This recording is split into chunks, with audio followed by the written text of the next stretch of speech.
riga ite kai riga in kai aure ite kai aure in ka ki aure ite ka ki aure mutum bai da wuya gane hali o dan adam bai wuya gane hali o dan adam bai wuya gane hali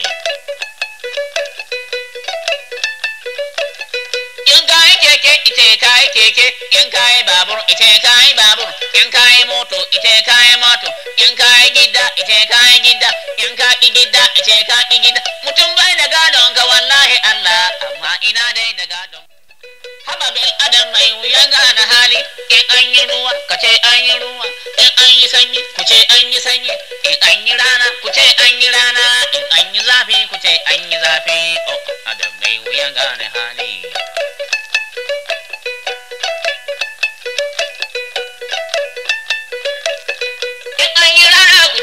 rana in an yi ruwa ku ce an yi ruwa in an yi sanyi ku ce an yi sanyi sha'anin mutum ne ya kan bani ha gashi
Jama'a assalamu alaikum, ina kwananku, ina gajiya duk inda kake. Jama'a mun ce ina kwana ina gajiya saboda lokaci ba daya bane. Wadansu yanzu safensu, wadansu yanzu yammansu, wadansu suna barci ma yanzu. Mai wa inda nike da inda kake ai ba daya bane.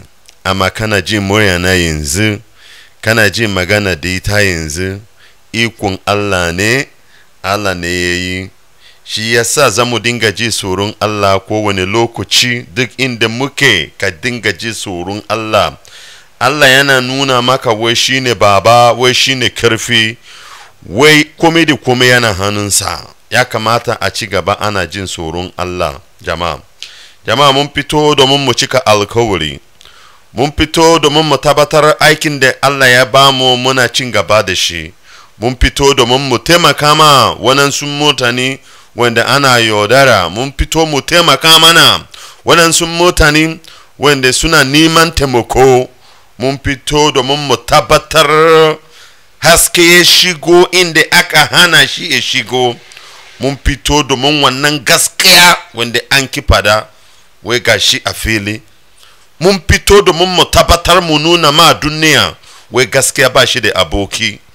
Idan kana da aboki da gaskiya, kai mai gaskiya kenan, ko wanda ya shafe ka da wanda bai shafe ka ba, dole ne ka bi gaskiyan. Jama'a shi yasa muke fito, mun fito domin aji mura wanda baya jin muransa, mun fito domin mu tabbatar aikin da Allah ya bamu yana kan muna cin gaba. Jama'a shi yasa muka fito kowane lokaci, insha Allah ba da karfin mu bane, ba da ikon mu bane, ikon Allah ne.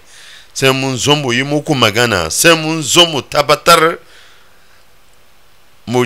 mu gane abin da za a fada a tabbatar abu yayi kyau. Jama'a shi yasa muka fito yau. Duk abin da muka yi a duniya ai ba da karfin mu bane, Allah ne yake ba mu karfin. Shi yasa kafin mu yi komai sai mu yi addu'a. Jama'a Ubangiji Allah, mun gode maka da aikin da kana yi mana, mun gode maka da karfin da kana bamu, mun gode maka da komi da kana bamu, da abinci da lafiya da komi kana bamu. Ubangiji Allah, duk inda muke, duk inda IPOB suke a duniya gaba daya, mun gode maka. Muna roke ka kuma da waɗansu abubuwa, muna roke ka akan kasan mu Biafra, ka taimaka mana, kasan mu ezoma inda ya kamata ezoma. Muna roke ka kasan mu ezoma inda ya kamata ezoma. Kar Fulani su zo su doka kasan mu, Ubangiji Allah.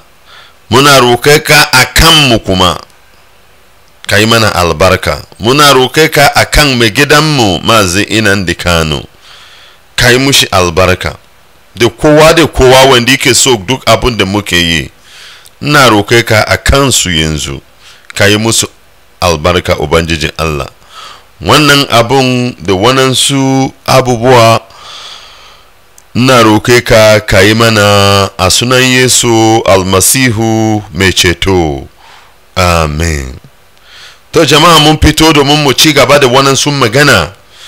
Yau kuma mun ci sa Malam Isa Mohamed yana gunmu. Malam Isa Mohamed yana nan. Malam Isa Mohamed zai an ji makadan zai gaishe ku, zai fara muku asalin sunan shi kuma kafin mu ci gaba. Amma ga abubuwa wanda muka da shi, muna so mu yi maganan abun da mutanen China suke yi a Nigeria yanzu, kuma wanda su ike koya bayan su gwamnatin Nigeria da Fulani, inda suke saboda yanzu an san an gama yaudare mutanen dan kasan Nigeria, an gama yaudaren su da Turawa. Yanzu aka koma a China, yanzu China ne yake zuwa a fara yi abin da Turawa suke yi, saboda yanzu Turawa ba su zo su yi irin wannan aiki wanda China suke yi da kansu.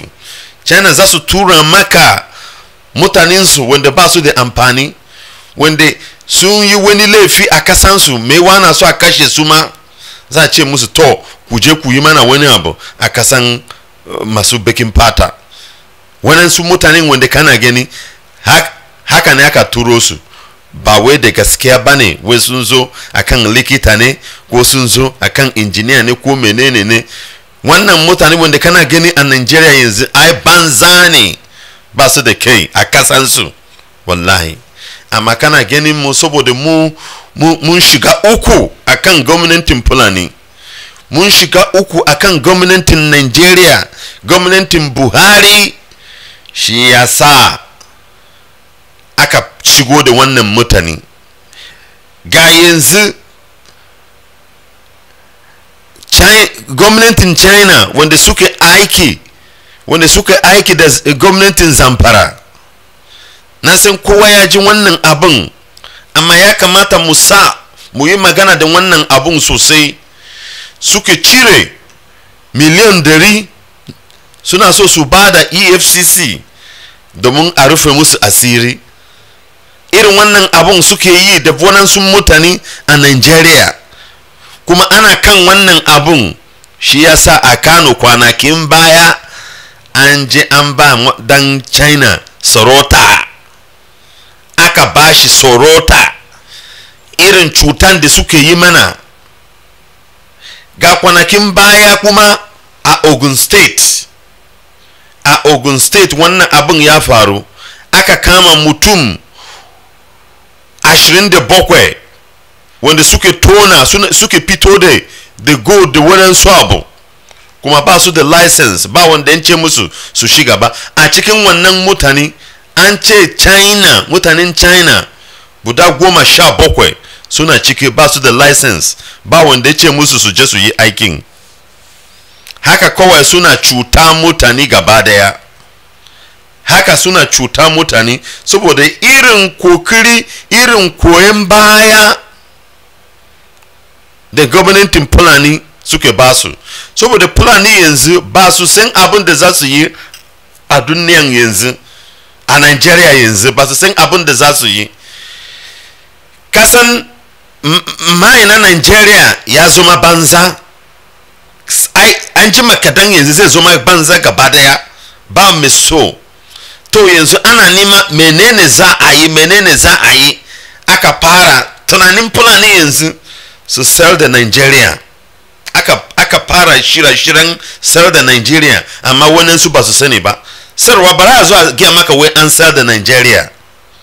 A'a, bara fada maka wai to yanzu ga Nigeria ana so ya sayar, wa zai siya. A'a, amma akwai abubuwa wanda za a yi idan kana da tunani, idan kana da kokula a kanka, zaka gane wai wannan sayarwa ne ana sa sayar da kasan.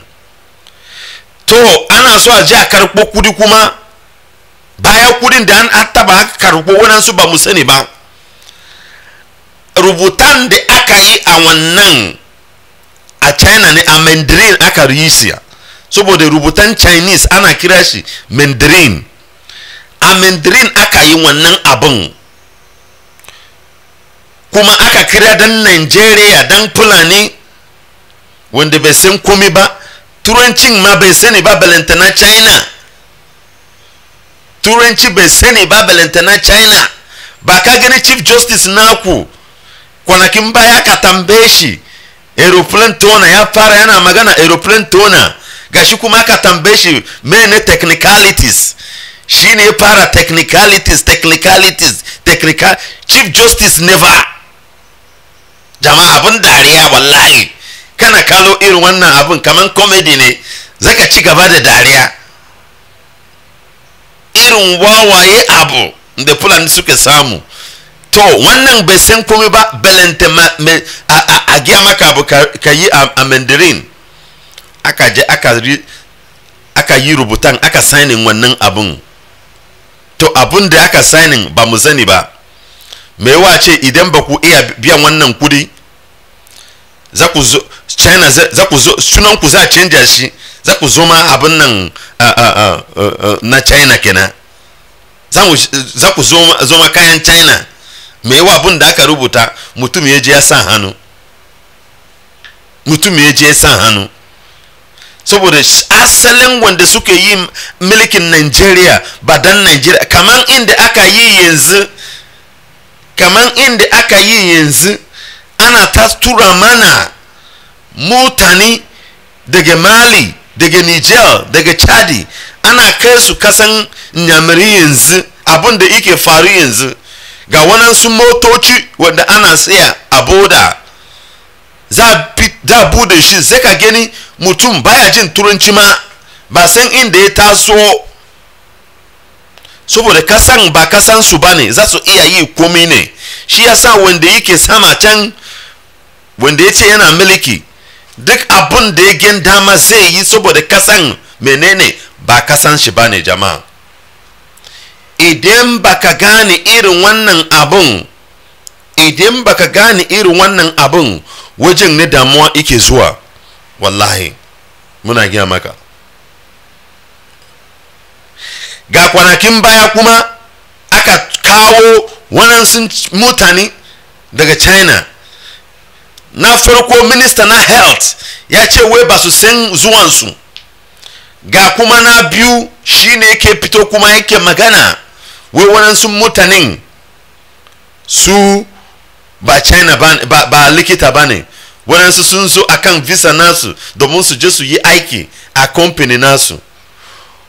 Kuma za mu yi hankali da wannan company na China wanda sunan shi CCECC.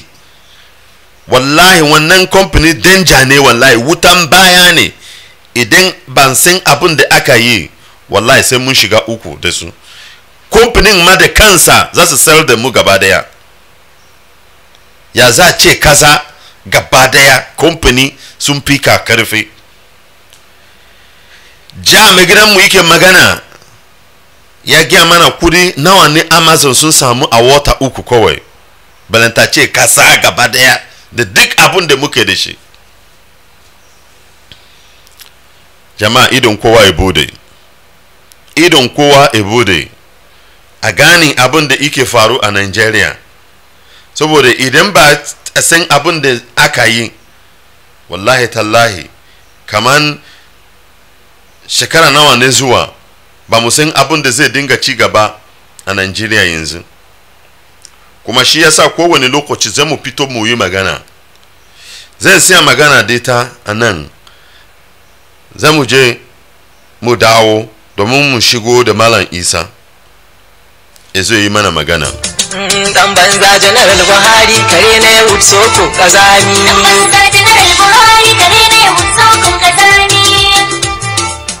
Dan banza General Buhari kare ne wutsoko kazani.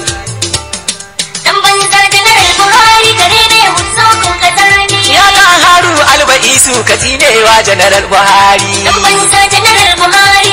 Ya kauye ka tarwatsa shi ka toshe mai hanyar fitsari. Kare ne wutsoko kazani. In ka zai da bugawar zuciyarsa ya zan mu shefa ya dinga wari. Dan banza General Buhari. Da gurutai katan dan izala da kuka ashe ka bakin kaza. Kai. Dan banza General Buhari kare ne wutsoko kazani. Kai kutare barawo zai tsere ka atan tuzuru. Dan banza General Buhari. Da gungogo sarkin luwadi idogo mai sufar muzuru. Kare ne wutsoko kazani. Me kashe mata har da yara a sai shege dan fesararru. Dan banza General Buhari. Uwar ka iyan labuhun ubanta a ta haifo mana bam kazani. Shege kazani ne. To jama'a mun dawo yanzu za mu shigo da Malam Isa. Malam Isa ya da ba mu ji muranka ba, na san kaje kasuwa kuma ka siya mana abubuwa kenan. Akwai abubuwa wanda za mu je a bangaren ka Malam Isa. Malam Isa idan kana ji na ka gaida mota ne.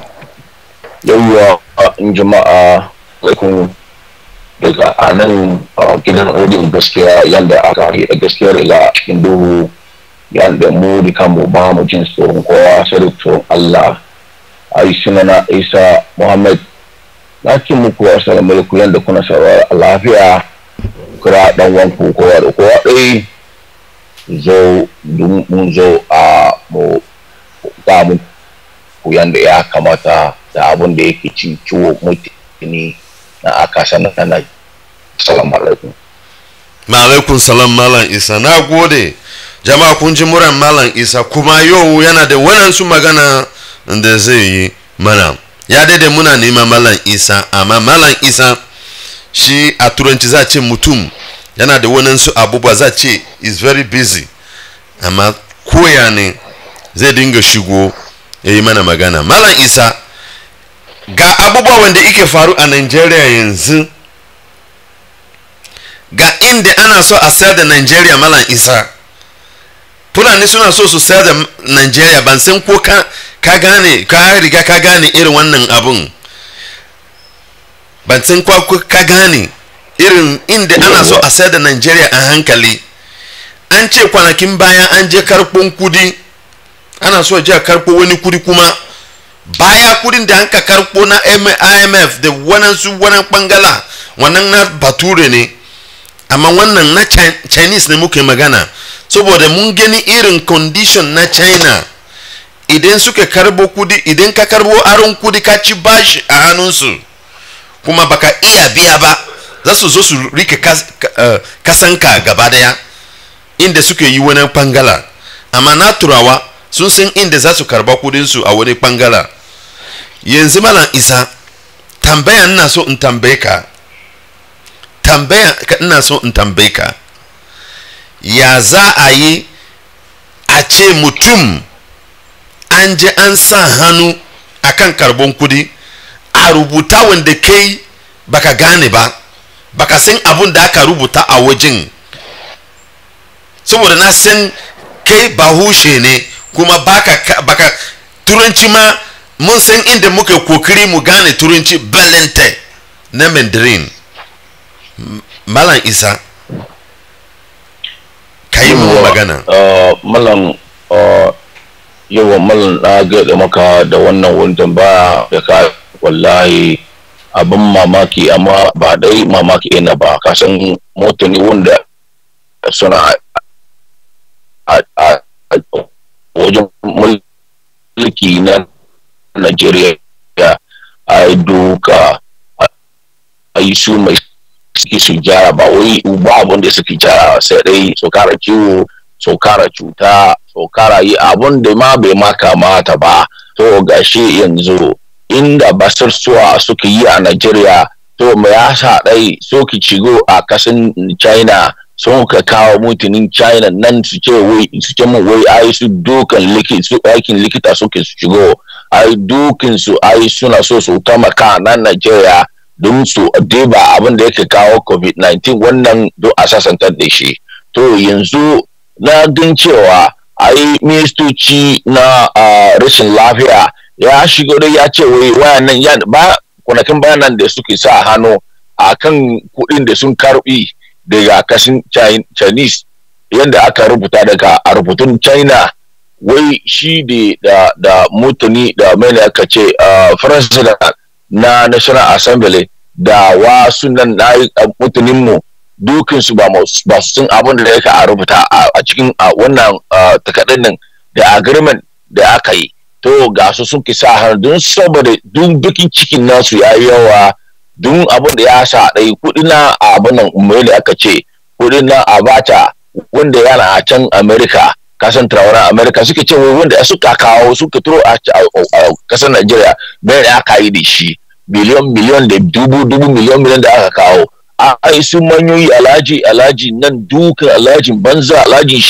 shiguninsa dukansu sun kawo an ka kawo wannan kudi sai su kama in sun kama sai su raraba da aka raraba ga su ga kasan mu ga almajiri ga talakawa ga yunwa ga ciwo ga masala nan da yake ci uwar mu to su aka kawo wannan kudi sai raraba za su iya sai sun raraba wannan kudi nan su sata shi to zai su sa shi a jihunsu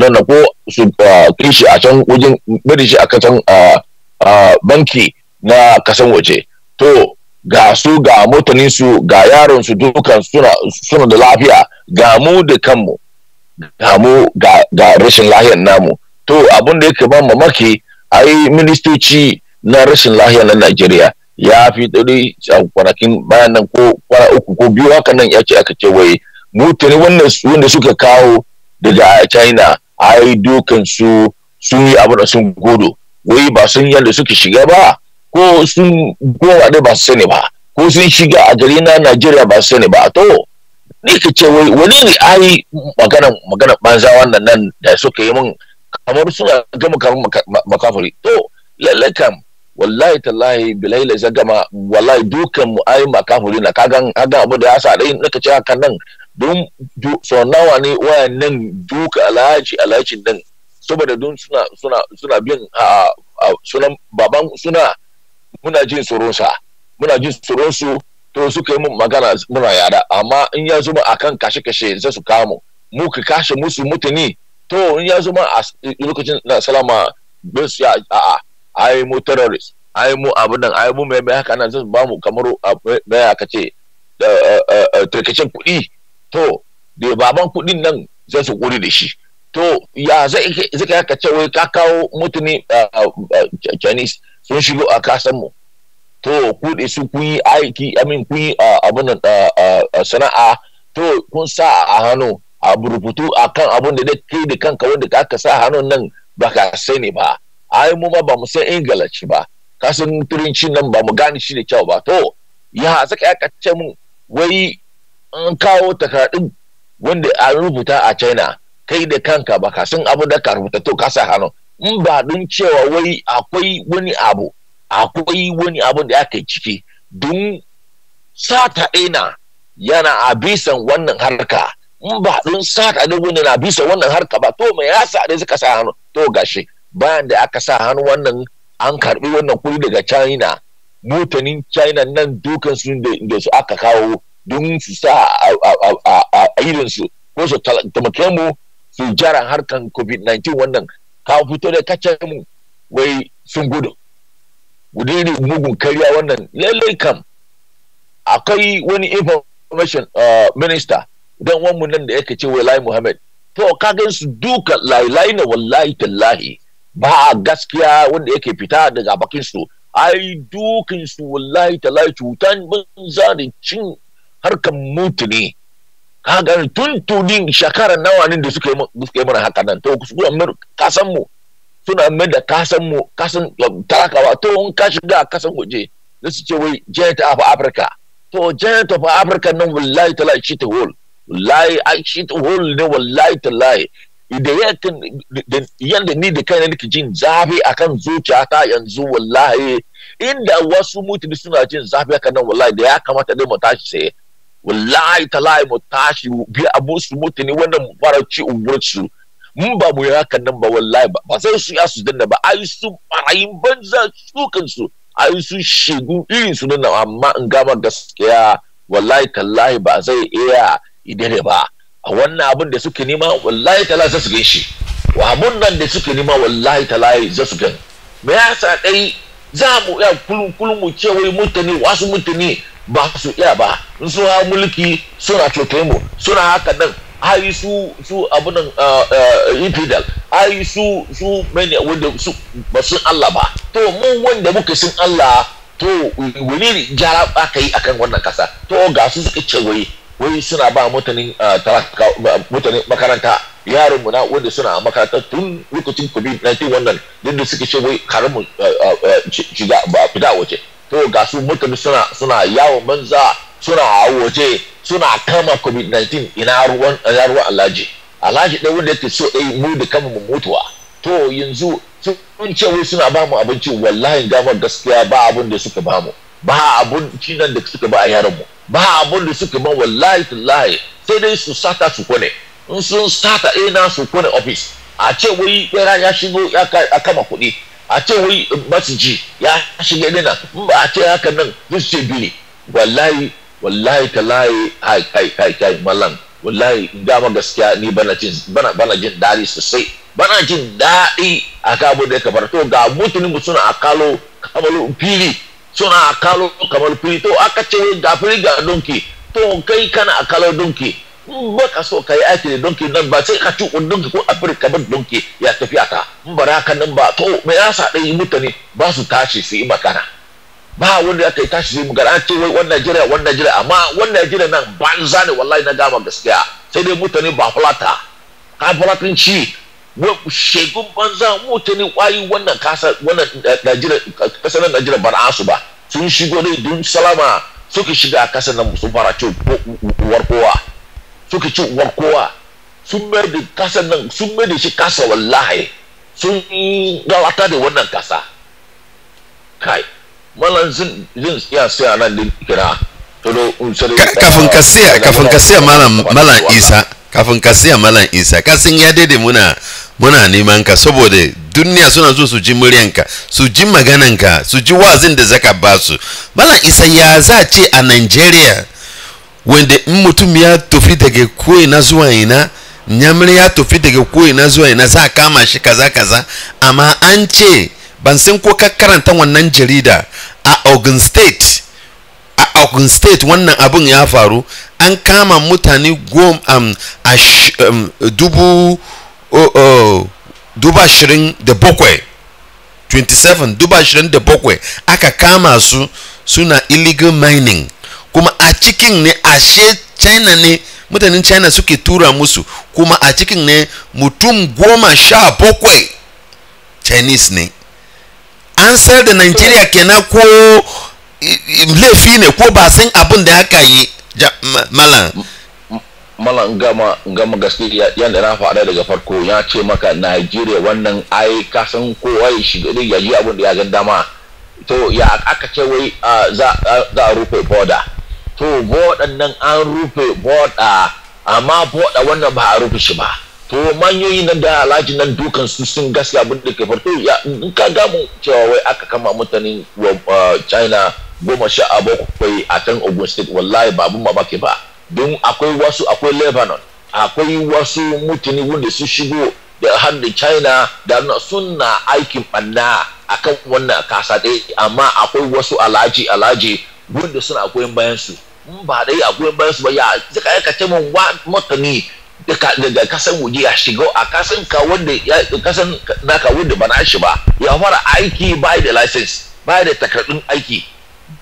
takardun aiki ina ne wannan abin da yake faru in ba dai Najeriya ba ina ne zaka ya ka shige dai aka ce kai bako kasa abin da ya sa don hulna ne ayi sun bako a Najeriya to shine abin da ya sa dai ba su gan daman konka Najeriya bata ko bata ba wallahi tallahi dun shi shigo a Najeriya dun sun da kansu ba su da takarda kasan abun duk abin da suka din sata dai kashe dai ciwuwar mutane in wani da akwai wani wanda su iya shiga in ya ga dama su harka su yi sana'a ta shi da alhaji za su goyon bayan su nan su fara aikin satawa da abin nan sai su fara ba abin da zai iya yi musu magana to ga su hai su ba fulata dukan su koyi na suna a sojoji suna a immigration suna a custom suna abin nan to ka yi aiki ne baka aka yake ka fara kashe wannan kasan nan kace wai ina da Kano yake kashe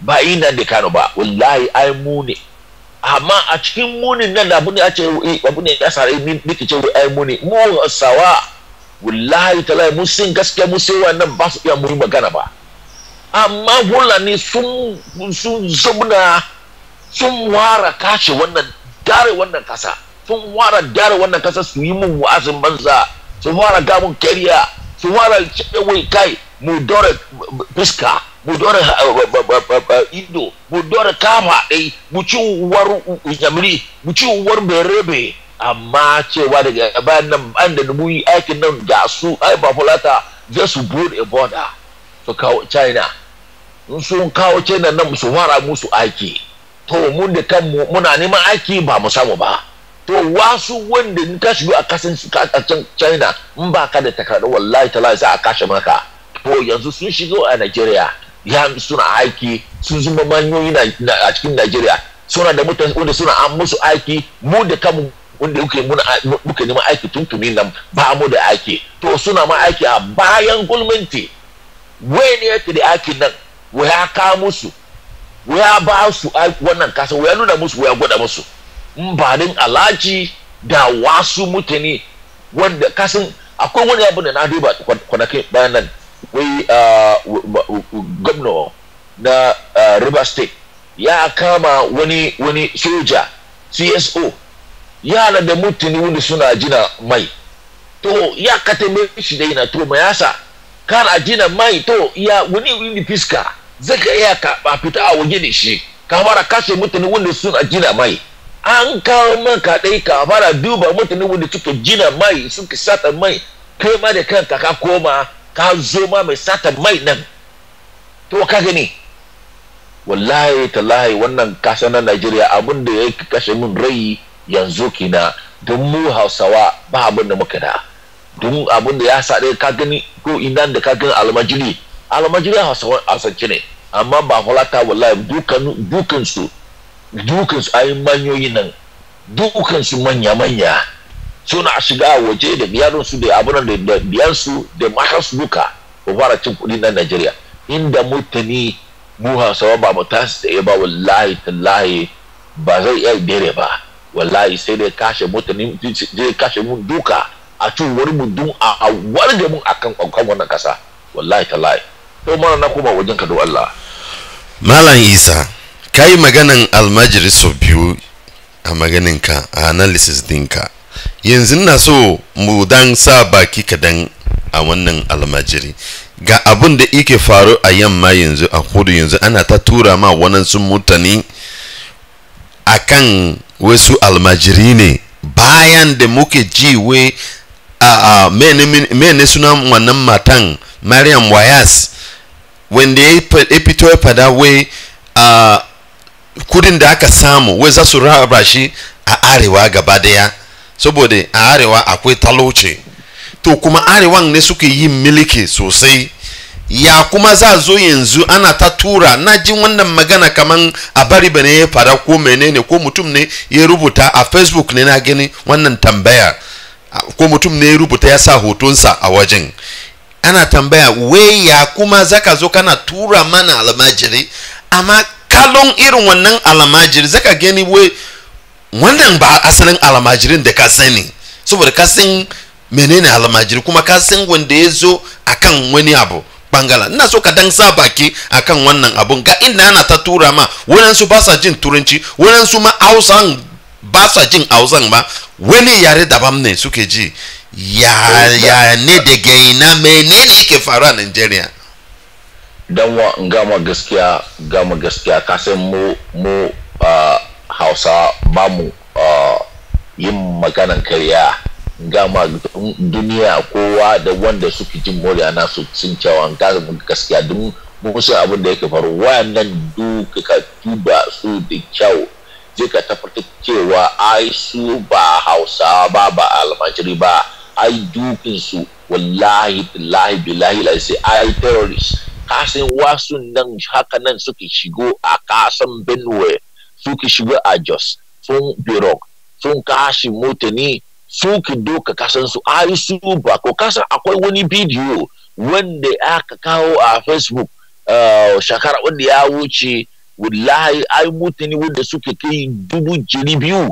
suke tafiya da kafa kuma daga can maradi na Niger Republic sun shigo a can Katsina daga Katsina wasu sun shigo a Sokoto to ga su suka zubna yanzu lokacin mai da kace COVID-19 sun gani dama sun fara turo su don sun cewa in an bar su a kasan namu na arewa ba abinci je su fara su yi sata su kara masala kasan masala na Boko Haram da biyatin Allah da wasu nan da isba da mene aka ce dukinsu ya yi yawa akan kasan mene aka ce kasan arewa to yanzu sun fara turo su a can kasan berebe yorubawa da kasan inyamiri don su fara shigo a can sun kai a can su fara yi rikici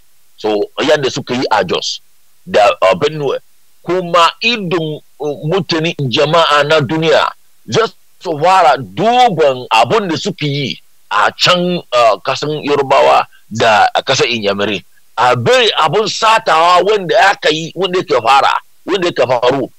yake faru a can Asoro to kasan yanzu gama gaskiya bilai lazi ka gane wallahi tallahi Buhari ya mutu ba wanda yaka a cikin Asoro to inda akwai wanda yake a cikin su Asoro me yasa dai sun kace mu wai Buhari zai fito a television yau yayi mana magana ya ga mun yadda ko zamu dannin zumna a gida ko zamu ya mukara to me yasa dai a nishina na Yoruba ya ce wai a'a an danne an warwage wai shi ba zai iya magana nan ba don abun da ya sa mutane suka yi magana sun ce wai bidiyo wanda ya kawo kwanakin ban nan ya kawo magana ya kawo rikici don mutum sun gan cewa ai shi wannan wanda aka ce wai ai Buhari ai shi ba Buhari ba.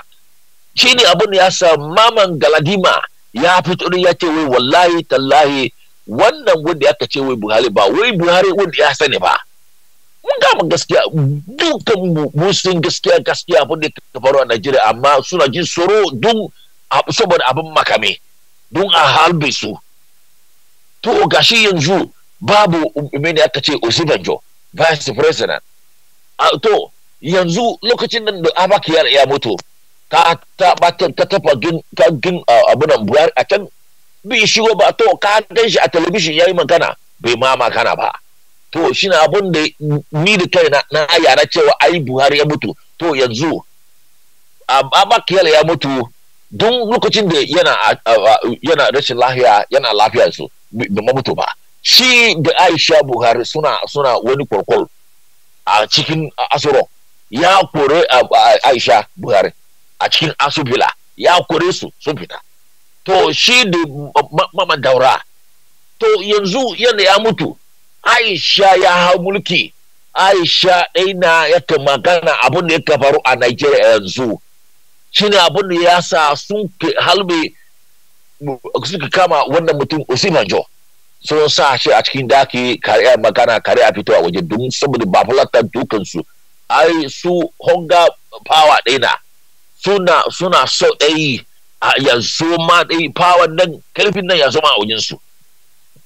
To yanzu kasin gama wannan mai da aka ce Gambare wai chief of staff yanzu wanda aka kawo kasin America da United Nations sun ce wai karasu ba su ya su gensa ko ina ya yi musu magana. To ina ji wani magana amma ban yarda da shi ta dai gari ya waye dai kenan mu diba ko dai gaskiya ko ba gaskiya ba wai shi ya yi resign ya ce wai ba ya yi don office nan da aka bashi akwai safe wallahi ga ma mutane ba falata sun bata mun wannan harka sun bata mun wannan kasa. To suna turo almajiri don su fara rikici duk mu saboda mutanen duniya su fara gan rikici nan da kai. To abin da yake faru a cikin Asorok ba wanda zai iya yi duba shi yi magana shi ba. So fara yi kamar kasin yanzu wannan 2020 saboda shekara uku su yi haka nan kariya da mugutara waya akan nan to ya kai 2023 su sauko ko su ba wani inda ba gaskiya ba abin da ke gama wallahi ka tamba ina ne Burtai yake yanzu. To me yasa dai Boko Haram ba su aiki yadda suka yake da nan bayan Chad president na Chad ya ci warsu ina ne Burtai yake yanzu. Mutane ba fulata wallahi tallahi sun bata wannan kasa Najeriya. To shi na bude ya sa dai mutane sai su tashi sai in ba za haka nan ba a ce dai ba mu so kun suna dare wannan kasa su dare shi ba fulata su bar mu wallahi. To mala na koma wajen ka. Na gode Malam Isa, na gode. Za mu je mu sharuwa mu dan dawo kuma idan kana so ka yi wani magana zaka kira mu ko kana so ka yi wani tambaya Malam Isa yana nan zai amsa maka. Wannan lamba zaka same mu +183 263 73499 plus daya takwas uku biyu shida uku bakwai uku hudu tara tara plus daya takwas uku biyu shida uku bakwai uku hudu tara tara. Idan ka kira wannan lamba ko magana ne kana so ka yi zaka same mu kuma kana da wani su tambaya da zaka yi ko Malam Isa ya amsa maka ko menene zaka iya. Amma kafin wannan zamu je mu sharuwa mu dawo saboda mu ba Jibrin Sudani ya zance ba san inda yake ma wannan zai yi magana bare sharuwa ba zai yi magana da karfi da ya gama maganan shi fito a kamera. Ai mu ba shi bane muna shan ruwa. Jama'a assalamu alaikum.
ce a sama. 500 kwa Hadiza. A bayanin naira 200 ita ce safara. To jama'a mun dawo daga shan ruwan kuma za mu ci gaba da magana inda muka siya, amma muna kan magana. Idan kana da abin da kana so ka fada ko tambaya zaka iya kira mu a lamba wanda na fada a farko, amma bari saka fada numban kuma idan baka rubuta ba a +183 263 73499 a wannan lamba. Idan ka kira zaka same mu a maganan da muka yi. To Malam Isa, kana kan maganan almajiri wanda ana kan tura akan kudu. Yanzu menene nufin mutane, menene nufin Hausawa ne akan wannan halin da suke yi yanzu? Menene kana ganin nufin su akan wannan abun? Fulani ce. Call on the line, can you hear me? Inda kana jin magana na ni bana jin ka Allah. I think we lost the call. Bana jin ka. Wallahi ina gin kamar wayan nan ya yage. Amma to daga tambayar naka abun da mutane Hausawa sun ka gani akan turanan da aka tura almajiri, na gama da gaskiya duba su da kyawu, ba su jin turanci, ba su jin Hausawa. Ai doki sunan doka ai su bako wanda ya shiga a Najeriya. To akwai wani aiki yadda mutane China sun shiga a Najeriya suna masu aiki wajen bafulata. To fulani nan suna da wani abun mamaki da abun tunani da suke tuna yadda za su iya su yi da wasu nan da suke turo yanzu. Amma mutane muna akan gefe mu karo su. Yankacin da ya fara wallahi tallahi zan gama gaskiya, gama cewa wallahi na gama ka. Malam Isa, mun samu wani yana kiran mu. Bar mu ji. Aka ce wai ka fara tura mutane. Malam Isa, kana ji na? Yana da su zauna. Wani aiki ne kana so ka yabanan ka ba su ɗaya ne su fara yi. To ai su ba su da shago, ba su da dakin zuma, ba su da gunde suke zuwa, ba wanda yake ce musu su so ɗaya na, ba wanda ya ba su invitation. To ya zaka ya ka fara tura mutane hakan nan, ka fara tura sa kasan wani. Inda a kasan mu aka tura nyamari zuwa haka nan wallahi kashe mutane ba hulata su fara kashe su. Don sun cewa ya zai su kawo mutane da yawa haka nan, ba su da gida, ba su da sana'a, ba su da shago, ba su da abin da ya kasa ɗaya su a kawo su, ba gwamnati bai ce musu wai su shiga ba. To yanzu nan don saboda bablata suna a mulki shine abin da yasa suna yi abin da a gandama, ma nan gama gaskiya akwai Allah. Abu shine abin da Allah ɗaya na ya fara kashe su daga COVID-19. In ba don COVID-19 nan ba akwai abubuwa yanda yake faru a cikin asoro da suke ɓoye mana, wanda idonmu ya buɗe da gida. Mun san cewa ga abin da yake faru akan wannan Najeriya. Ba don COVID-19 ba zan mu iya mu yaɗa cewa akwai abin da yake faru. Don yanzu abin da suke ɓoye mun a cikin abin da aka ce wai asoro, wallahi dokinsu Allah ɗaya ya bude shi. To su fara yi daina, su fara ɗaya wannan kasa na Najeriya sun gama sai dai mu da su ne. To malam in kana jina na go kuma wajenka don ni bana jinka ko ɗaiɗai. Assalamu alaikum. Malaikum salam. Na gode Malam Isa. Akwai wanda ya kiriya yanzu, bari mu ji maganansa. Malam idan kana jina ka yi magana. Call on the line wanda ke kiriyan mu.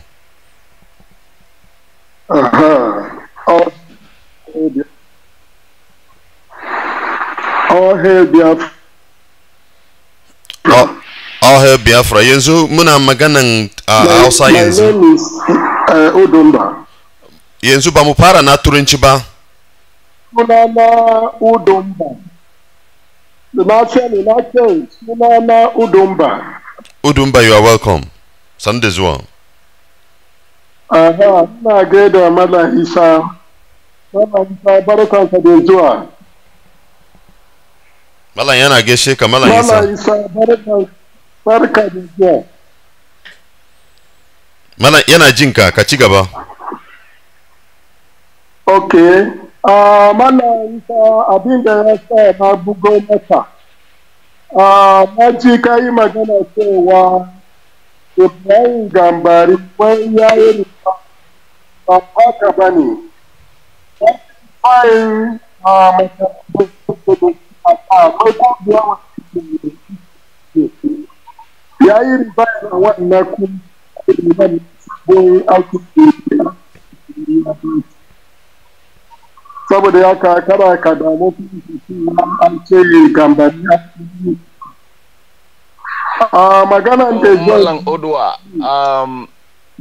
yauwa na ce maka salamu alaikum yadda ka shiga a rediyon gaskiya ba mu jin tsoron kowa in kana da abin da zaka mun wallahi ga jama'a suna jiranka suna sauraron ka kowa ne wallahi idan ya riga ya bude idan wallahi ci gaba assalamu alaikum ka ci gaba ina jin ka ci gaba ina ganin Malam Isa ka ci gaba yana jin ka hoton Buhari shi ne an yi zaɓe da hoton Buhari ana yin mulkin kasar nan wanda aka aje aka ce shi Buhari ne a asarar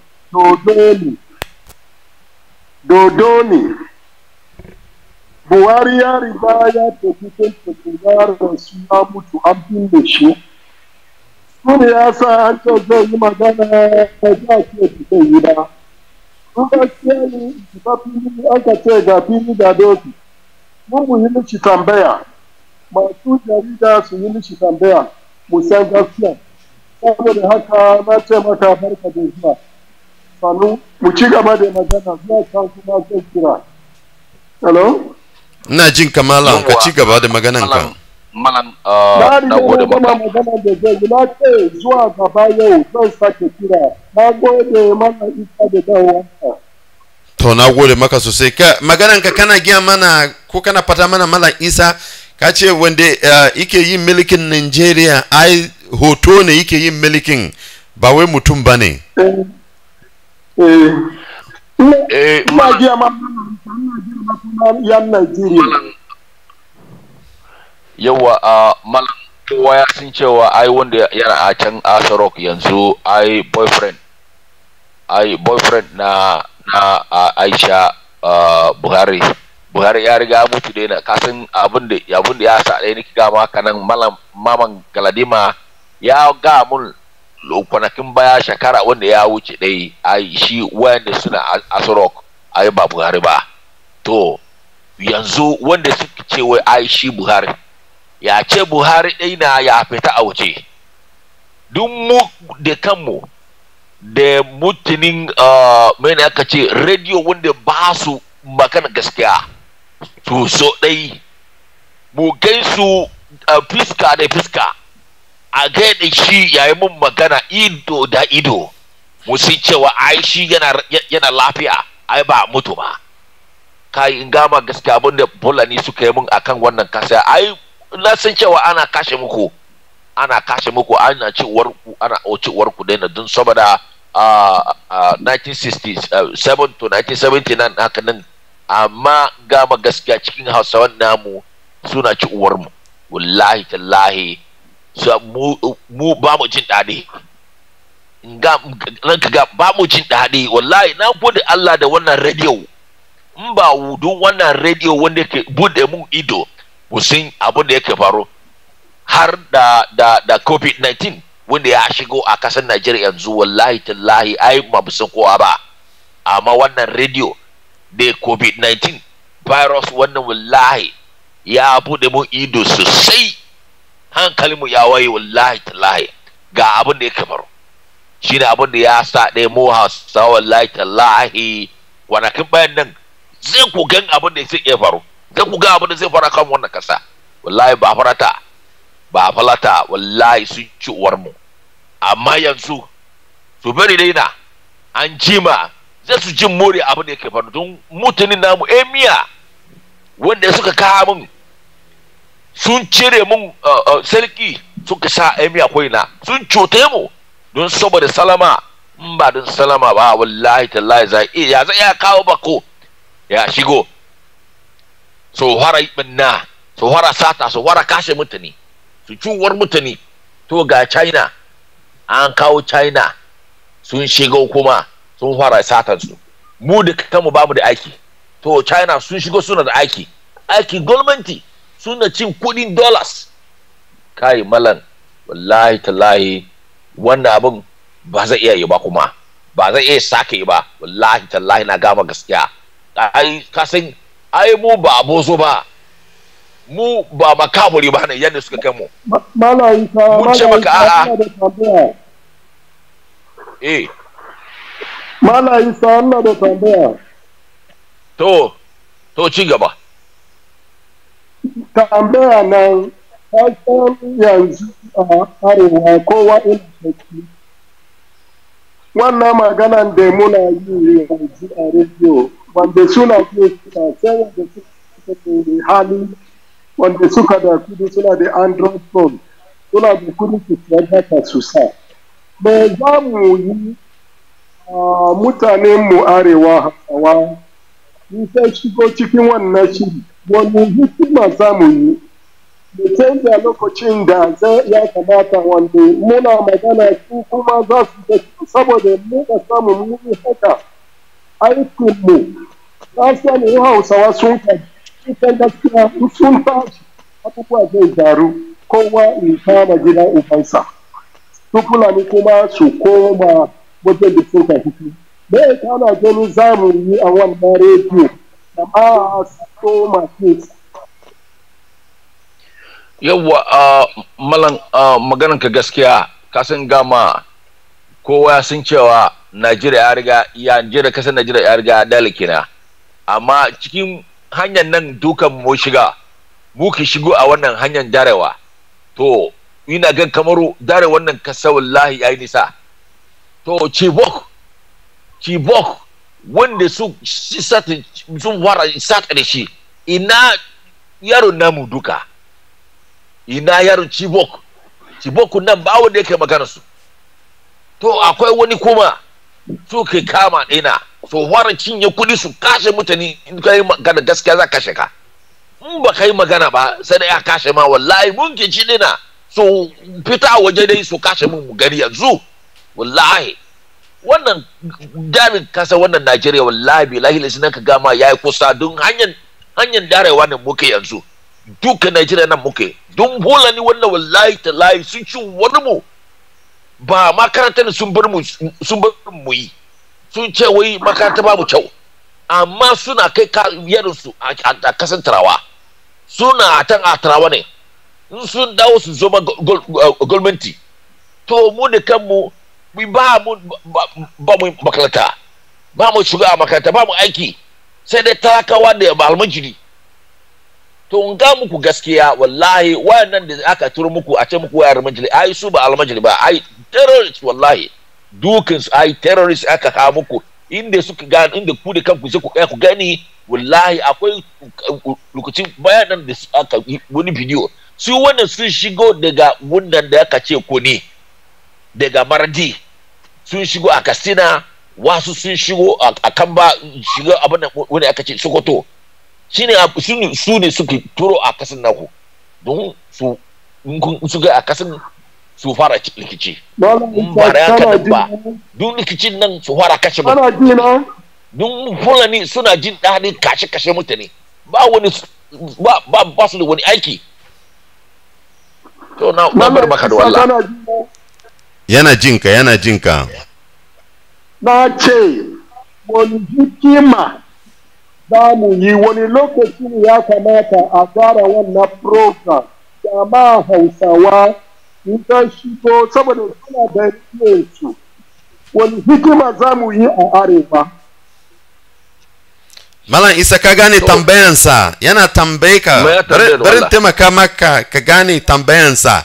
Shi yana tambaya ya za a yi a tabbatar waɗansu Hausawa suna jin wannan labari kamar muryanka yanzu, irin magana wazin da kana yi ma mutane, labarin da ana fito daga nan wannan rediyo ba kowa ike ji saboda data ya yi tsada a Nigeria. Data ya yi tsada, ba kowa zai cire 2,000, 5,000, 6,000 eje siya data akan ejin rediyo. Abu ba zai ke kwana daya ko biyu zai kare kuma ya saka je siya nawa ne abin nan nashi ko a wata. irin tambaya yake tambaye ka kenan malam Isa. Malam na gode maka da wannan tambaya kasan abun tambayar naka abun mai kyau ya kamata da kasan turanci suke cewa information wallahi yana kai mutane gunda ya kamata dai su shigo to in gama gaskiya wannan wazi ni da kaina a cikin Facebook nawa ni ina yi trying ina da wordin ina jin kamar wajen 5,000 mutane bayan wannan aiki ina share ina rarraba na rarraba su da kansu suna rarraba wajen abin friends nasu abokin nan nasa to amma yanzu sai dai wasu dai na wanda sun kamata dai su san gaskiya sun ga dama ya kamata dai su sa relay FM a cikin Hausawa mutane a kasan Hausa ko shortwave mutane su fara jin wannan wazin gama wasu wanda suke jin kaɗan yanzu suna ma wani abu suna abin mamaki wallahi muna kokari amma abin da zai iya gama kamar malam ka ga mutanen ku karko yada bere wayan nan wanda suke tura yanzu a kasan naku gwamnatin naku ba sai iya yi makana ba zai iya komai ba rada abin da so na ayi sun karbi kuɗi an ka ce musu in ka yi wani abu in ka ce wai mutanen wanda ba zai iya shigo ba sai da ya kashe ma ko a cire maka a mulkin gwamna amma inyamir dukansu ba wai duka ba gwamnati ya inyamir dukan nan sun karbi kuɗi ba abu da ya shahe su da wanda ya kawo an kashe ku ko ba kashe muku ba kun zama lafiya ko ba ku zama lafiya ba wallahi ba abu da ya shahe su ba don sun riga su yi meeting sun yi taro sai an kama musu abin da suke so to shine abin da ya sa aina COVID-19 an rufe border an rufe kowane jaha kowane state aka ce wa karka shigo to aka kana gan dangote ya ka kawo mutane ba kodai ya kai su a kasan jaha nan da aka rufe to sun gan dama ne in ba din su gan dama ba mai yasa dai za a ce wai kara a kawo mutane kowa ya zo na dai mu ga abin da yake faru an fara kawo su to gwamna na inyamare dukansu ai su barayi ina gan kamar ku da kanku ma ina kuna kamaro abin ba san abin da zai iya kare zama a zake amma ku tashi zai saye ku ce kasan inyamare yanda na sani inyamare sun ce maka wannan abin a'a ba mu so wallahi ba su so amma yanzu inyamare suna yi kamaro abin da ni kana ne ban sani ba wallahi ba su da karfi kuma magana su ma ba yi shigo ko ina shine abin da ya sa mutane wannan su gan dama daina suna sana'a da lafiyar naku ta kai malam to na kuma wajen na gode maka sosai malam Isa na gode kafin ka tofi malam Isa barin tambaye ka wannan abu kafin ka tofi amma kafin tambaye ka barin tambaye wanda ya kira ko yana da wani abu kuma yana so ya fara ko a tambaye ka kar line din si sinke malam Udo Mr. Udo kana ji na Mr. Udo ina gani line din shi ya sinke to malam Isa kai maganan dangote da trelolinsa ana shigo ma mutane a kudu da yamma irin wannan abun bai kamata ce ya kamata kama dangote akan human trafficking ne ya suke aka kama dangote ai su manyoyin gwamna da president na Nigeria kasan dangote wannan ai ba mutum daya ba gama gaskiya dan cancan ji yana a cikin dangote amma yayi laifi suna shehu Musa Yar'adua dukinsu Buhari wanda ya mutu baban gida Abdulsalam Abubakar Gowon dukansu suna a cikin dangote yandan da aka ce muku wai Boko Haram wai ba su san su ba ai kariyansu wanda yake ba baban kudin ai shine Abakiyale amma Abakiyare nan wallahi ya mutu dai ba wanda yake ba su kudi shine abin da yasa dai baka jin muryar su yanzu kuma don akwai problem wallahi akwai baban problem yanzu shine abin da yasa suna so su rufe wannan harka da problem nan da suka yanzu da buku yaran su ture mutanen wannan su fara rikici a kasan naku a kasan yamare don su ginda ma su jara abin da ya faru kafin mulki nasu nan APC na Najeriya ya bata suna da wayannan wallahi ba fulata wallahi suna da hankali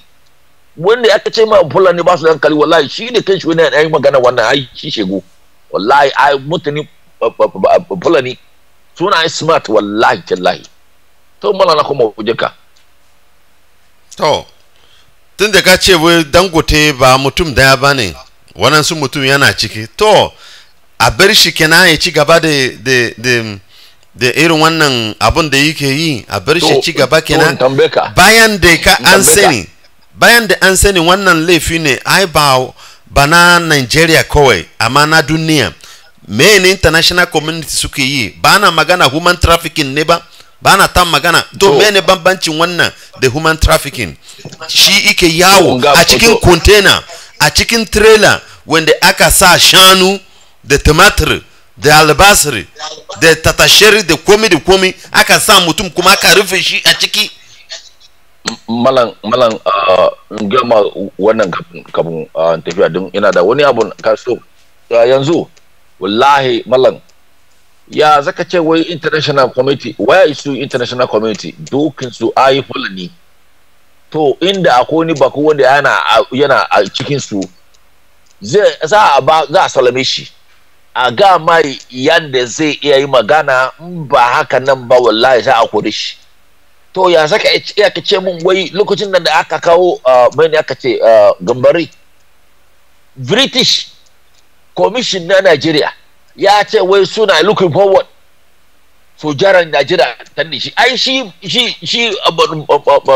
president na Nigeria na ya sakanin commissioner na British kuma ya ce yi wannan magana to abun wannan ya nuna maka cewa akwai wani banna akwai wani kudin da aka kashe da aka ba su to international community nan wallahi tallahi dukan suna karbi kudi a Nigeria sun karbi kudin nan to fara yi abin da Nigeria yake so abin da mutane fulani su za musu to in kana ce wai international community banza dukan su ai shegu barayin dukan su ba wani abun mai kyau nan da suke yi akan Nigeria don suna tama kamfara ne so samu kuɗin nasu su ciwar mutane so sata kuɗin nan kenan to shi abin da zai iya gaba da Allah to shikenan Malam Isa to kafin ka tafi da akwai shawaran da zaka ba mu ka ba mutane su ji kafin ka sinke line ɗinka wani shawara nan da nake so mu ga mutane ku danne siya kamar ita ce ku danne dai siya ɗaya kamar pan ko kamar mene aka ce wanda bai da hankali wanda bai da kalfi ko tashi ɗaya na ku tashi ku ce a'a in ba ka ce a'a nan ba wallahi zai ka mutu ɗaya akan banza haka nan ba sai ka samu ko shishi ko kuma ba abin da yake faru zai kuma karan faruwa wallahi amma mutum zai tashi ɗaya fita a waje wasu zai goyi bayan nasu a yi makana a ce wai kai malam wannan abu ya ishe mu martaban ka ne duk warka wallahi ka ci warka ɗaya na kenan ba da haka nan ba ya zai ka ci bannan mutane kowa ya yi shiru inda magani wallahi tallahi zai mu ɓata shi to malam hakan nan zan yan faɗi na yau a yi suna na Isa Mohamed sai da na zukuwa wajenka wani lokaci na ce muku assalamu alaikum. Malaikun salam na gode sosai Malam Isa na gode Allah yi maka albarka jama'a mun ji muryan Malam Isa shine ya zo yi mana wannan magana mun gode mushi to yanzu za mu ci gaba da maganan mu amma za mu shigo a turanci idan akwai abubuwan da kana so ka yi kuma a Hausawa zaka iya kirya muna nan dole ne mu yi maganan Nigeria dole ne a tabbatar a yi abin da ya kamata dole ne kuma a totona na ma asiri a Nigeria dole ne jama'a irin wannan abun yana faru amma ba wai ka gan shi kuma ka yi shuru ba wai ka gani ka yi shiru ka zo na inda kake a'a ana wannan abun domin idan ka ji kai ka tashi ka fito ka zo ka yi magana saboda duk abun da aka yi maganansa a nan aka bude shi wallahi abin bara daidaiwa zai daina faru ka gani inda aka rike wanda ya ce wai shi shugaban kasar Najeriya ka gani inda aka rike shi yanzu bare ta yi magana an ce wai zai yi magana kuma yanzu additional ya ce wai bare yi magana an yi meeting na AU a Zoom gashi kuma bai shigo yi saboda idan ya yi magana kowa zai ji muransa za a san wai shi ba Buhari bane jama'a to irin wannan abin saboda muke ci gaba muna ta totona musu asiri shi yasa wannan abin ya fito amma da an yi shiru aka bari ko aka ba mu wani bribe muka sa juhu mun ke yi magana to irin wannan gaskiya bare fito za ci gaba da cutan mutane kuma haske bare shigo ba jama'a shi yasa idan ka gani abu ba kyau ka tashi ka yi magana yanzu ma akwai phone akwai handset a hannunka idan abu yana ko kana gani yan sanda ma suna sata kuri ko menene ne abun da zaka yi ka fito da handset dinka ka record wannan abun ka record din shi ka sa shi a Facebook ka kira radio ko ina ne ko a WhatsApp ka san abun domin duniya su gani irin zunubi irin laifi irin abun da suke yi irin cuta da ana yi mutane jama'a shi yasa wannan radio yana nan to yanzu za mu shiga bangaren turanci amma idan kana da magana ka yi mana jama'a assalamu alaikum. Another Savior, holy, holy, holy, holy, another Savior, another Savior, holy, holy, holy, holy, Well, this is Mobien. This is dedicated to the gallant heroes of the Nigerian Biafra War and IPO families all over the world. I remember the Nigerian Biafran War, in the thickness of the Biafra genocide. Hey, one man revived the vanishing hope to life. Let the great Biafran army to fight, and they were singing out, holy, holy, holy, holy, all who never do is another Savior. They were singing out, holy, holy, holy, holy, all who never do is another Savior. Holy, holy, holy, holy, all who never do is another Savior. Many years after the genocide, whoa, yet another great leader has risen up now. Oh, and he's leading the Biafrans to victory. Inyomadika yabika kwa na noa. Hey, anamekele mazuche mefo. Freedom is coming today. Let's shout it loud to Biafra.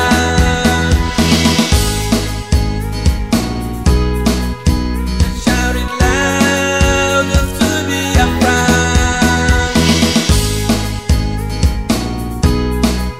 Let's shout it loud to Biafra. Good afternoon, good morning, and good night to wherever you are. This is Radio Biafra Hausa Service 2 coming to you from the platform of Radio Biafra London.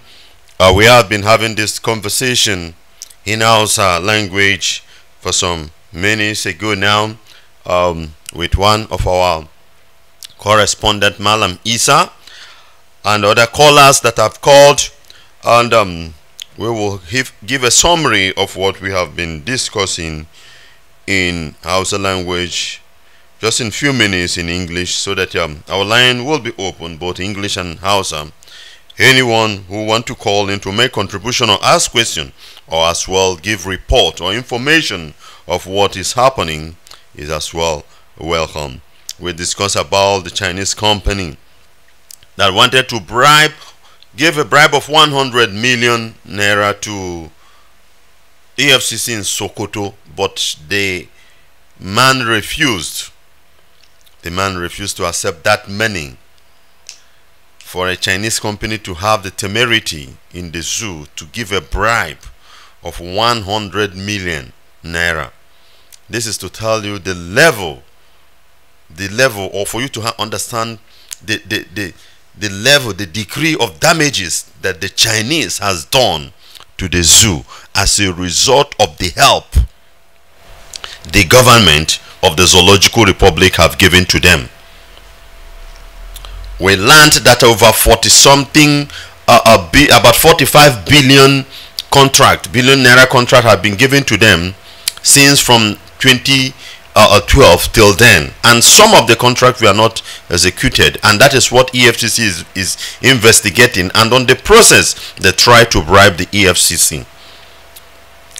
The reason is because Zoological Republic of Nigeria, the government of the late Buhari, opened door for corruption to come in.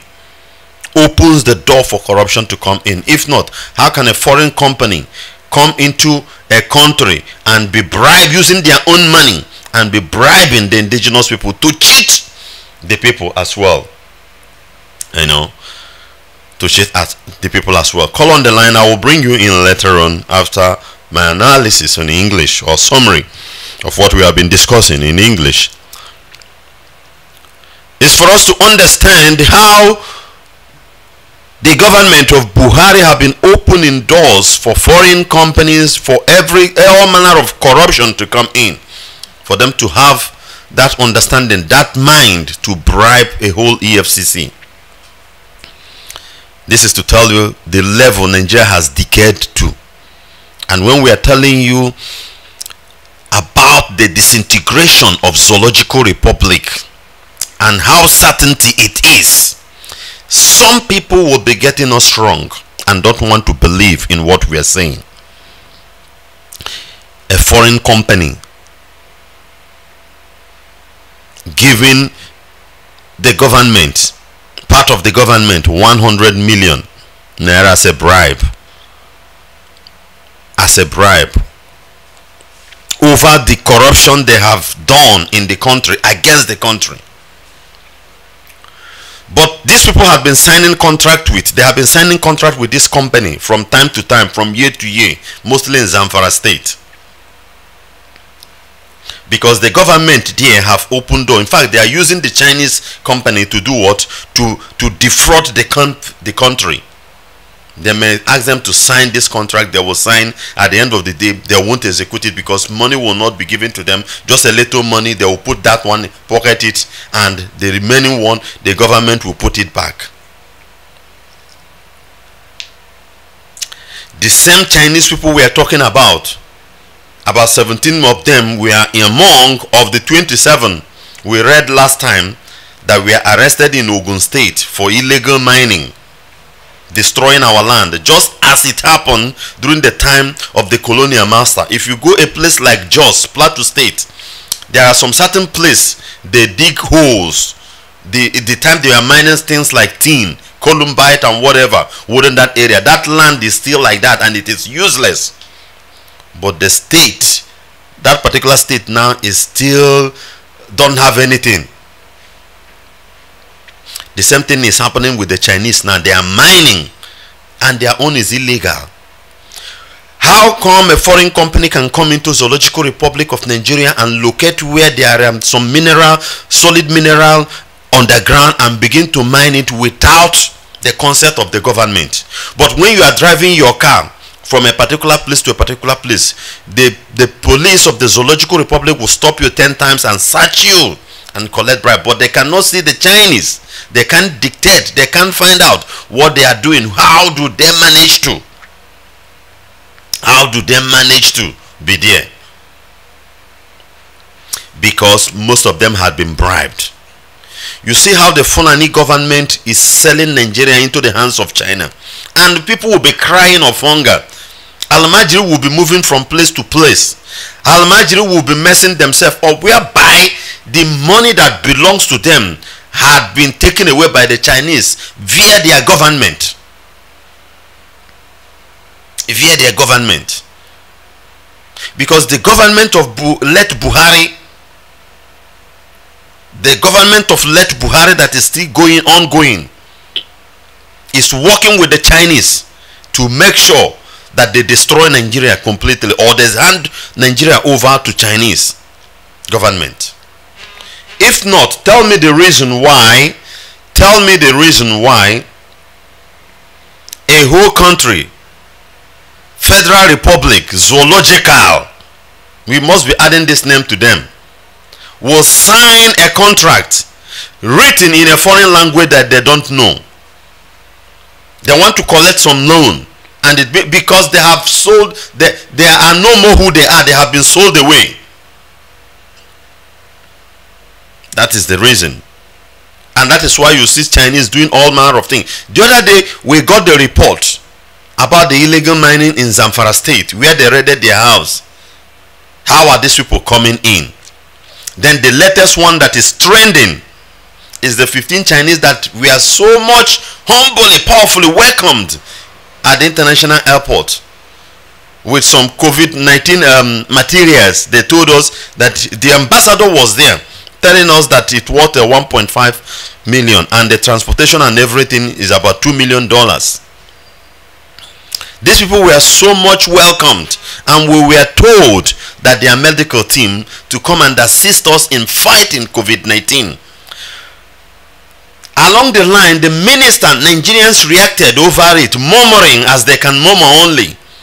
Minister of Health come online and told us that the ministry is not aware of their coming. Now they have been declared missing. They don't know their location, where they are. Now the same Ministry of Health is the one telling us that some of them came with their visa to work in the company. In their company. Some are technicians. So ordinary electrician, ordinary plumber. You people were welcomed in a very special way that day. I think that was on 8th of March, 8th of April. I think that was 8th on April. 8th of April. We are so much welcomed in a very special way. And the world saw what we did. You see how useless we are. You see how foolish that country is. Now the people are missing, and what we're hearing that all of them are not medical teams, and some of them are working in their company. Zoological is crying for unemployment from time to time, crying for unemployment. But you allow the foreign company you have been awarding contracts of millions of dollars to bring their own people in to work for that money. Ordinary labor force. You allow them to bring them in. You see how, because all these things is as a result of what they have signed. As a result of what they have signed in their contract when they are collecting the loan. The terms and conditions that have been given to them. Because Fulani government is a useless government. Fulani don't know anything to do with money. All the Fulani is just like animal in the forest. Just like cow, they train. Cow don't store food or think of tomorrow. All he knows is that when he wakes up, there are grass there. He begins to eat the grass and drink the any water that is available. When there is no food or whatever, or grass for him to chew, he starts crying more. That is how their brain is. Sometimes when we are saying this thing as if we are insulting them, they are only good when it comes to evil. They think very fast when it comes to evil. Just as they are trooping Malians now, trooping people from Niger, Chad, into the zoo, pushing them towards the east now, getting ready for them to fight as they have destroyed Southern Kaduna. Make sure that the entire Southern Kaduna belongs to them. They are moving towards the east now. That is the only place you see the Fulani thinks very well. But in terms of putting things in order, in terms of government, in terms of infrastructure, in terms of other things, economy, Fulani is zero. Their brain is zero. If not, tell me, they have been in the office, they have been in the power for over 40-something years. But they have the highest almajiri in the whole country. When it comes to poverty rate, they are the highest. Up to today now, we are still returning back Abacha loot. Abacha loot. Abacha loot. These are the things the Fulanis have been doing in their office, in the government, and nothing good is coming out. And when we open up our mouth to tell you that we want to be free, some people who don't reason very well will come out and be attacking us. You want us to be there. You want us to remain slave to the Fulani. God forbid it will not work. There is nothing that will stop the disintegration of Zoological Republic. Nothing. Not tomorrow. Today we will do it by ourselves to make sure that that country doesn't exist anymore. Because we will not transfer this slavery to another generation. We will be the sacrificial object to fight. We will do anything possible by the special grace of Chukwukabiyama to make sure that our people are free. We don't care their relationship with the Yorubas and whatever they are writing and the publishing is up to them. But we will do it. And by the special grace of God in heaven, we will be free. We will be free because we can't continue in this way. The worst one now is the final game they are trying to play by pushing the influx of militias in our land. This one will not continue any longer. And they have already captured all our political leaders. Nobody is talking. Nobody is talking. The news in Vanguard now is talking about how the people in Delta State are complaining about the influx. About the influx of Fulani in some certain rural areas. What are they doing there? I don't know. The other day we watched a clip that was in Enugu. A boy was selling that thing they call it sukrodai. Sukrodai in the north. If you drink the thing, it will start burning from your throat down to your stomach. They pour it in this takeaway foil, and you see how that thing destroys. Just the way you pour fuel. When you put fuel on a takeaway foil, the thing will turn into, it will just dissolve it and turn it into gum. It become a gum. That is how the sokrodai these people are selling to our people works. Nothing ever good you see coming from them, if not to destroy. And that is the final game they are playing, and we will not close our eyes, fold our arms and watch them, even though our government, our political seat has been sold away. We will not look at them. We will take the fight to them. We thank God for the leadership he has given to us in the person of Mazi Nnamdi Kanu, whom God is using with every wisdom to make sure that we, his people, are free. We thank God for that, and we will continue to support him. We will continue to back him up. We will continue to be obedient to what he asks us to do, so that Biafra will come in our own time, so that the Fulanis will not penetrate us anymore. Now our lines will be open, and you can call in now and make your contribution with this number +183-263-73499. I repeat again, +183-263-73499. Again, +183-263-73499. You call in, you make your contribution, both in any of the language. We will take it. Call on the line. Tell us your name and where you are calling from. Tell us your name and where you are calling from. Can you hear me? Call on the line. Yes, I can hear you clear. You are highly welcome. All hail Biafra. All hail Biafra. All hail Biafra. All hail Biafra. Nwachineke, good evening. Good morning, good afternoon. Welcome, sir. My name is Udumba. Calling from Qatar. I want to remind our people in diaspora that the UN General Assembly is coming at it. We should confirm the date, but I know that the impulse that in Asarok left across. What happened today is that the whole they are waiting on the impulse to make comment on the and he said it to the tax force because there's nobody there. What worries me is that our people in the media, here in the zoo, I think they are being watched. I cannot actually say they are being watched. Maybe they made it, but their hands are tied. But our people are not talking about Biafra, talking about family, they do stop them when they are talking. But now they cannot stop us there. So people are coming up. So this morning we will hear what will happen in the new media, especially. We'll see what people will say.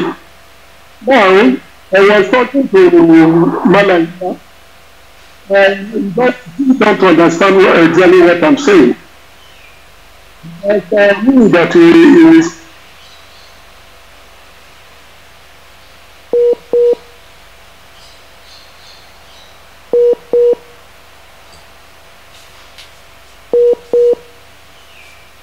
We need to shift in time whereby maybe a few of them that have Android phone, they may be listening before we attack how we will put bar in the north there. But I felt that we need to change the timetable. I spoke to Jonathan and I asked him to give my straight line. So and that's it. Now I asked him to give me the straight line of transmitter. Later he will communicate. So what I'm trying to say here is that in our language, more akapagaya, na more akapagaya. Akana mmadụ bụ mmụọ. Mgbe mmadụ bara na mmụọ, akapagaya, ọ na-akụ ibu ya. Ọtụtụ ya ihe that is UN General Assembly. No matter how man God. So I'm not in a good mood. All hail Biafra. All hail Biafra. We are waiting for him. Let's see how he's going to attend the meeting. Maybe they will send a Gambari to go for him. Okay. Let's the thing is that not that the Nigerians don't know what is happening, but that factor will not let them do the needful thing. Everybody knows. If not, the game that I've been playing all this while would have proved to you that this man is not your president. The president is dead. If they don't believe what we are saying, why can't he move about? Why can't he come out? Why all this photo, this thing at this time, at this age? Even if they don't have camera there, one camera phone alone, the one you are using to call me now, is enough to record what anybody is saying and publish. You know. So all these things are there, but the thing is that a factor in a black man brain or Nigerian factor won't let them revolt over it. As we are seeing the north there, they are dying of hunger. They will never revolt. As we are keep on telling them, everybody will just keep mute because it is their baba. But let's say is good luck Jonathan. Despite what he was doing to them that time.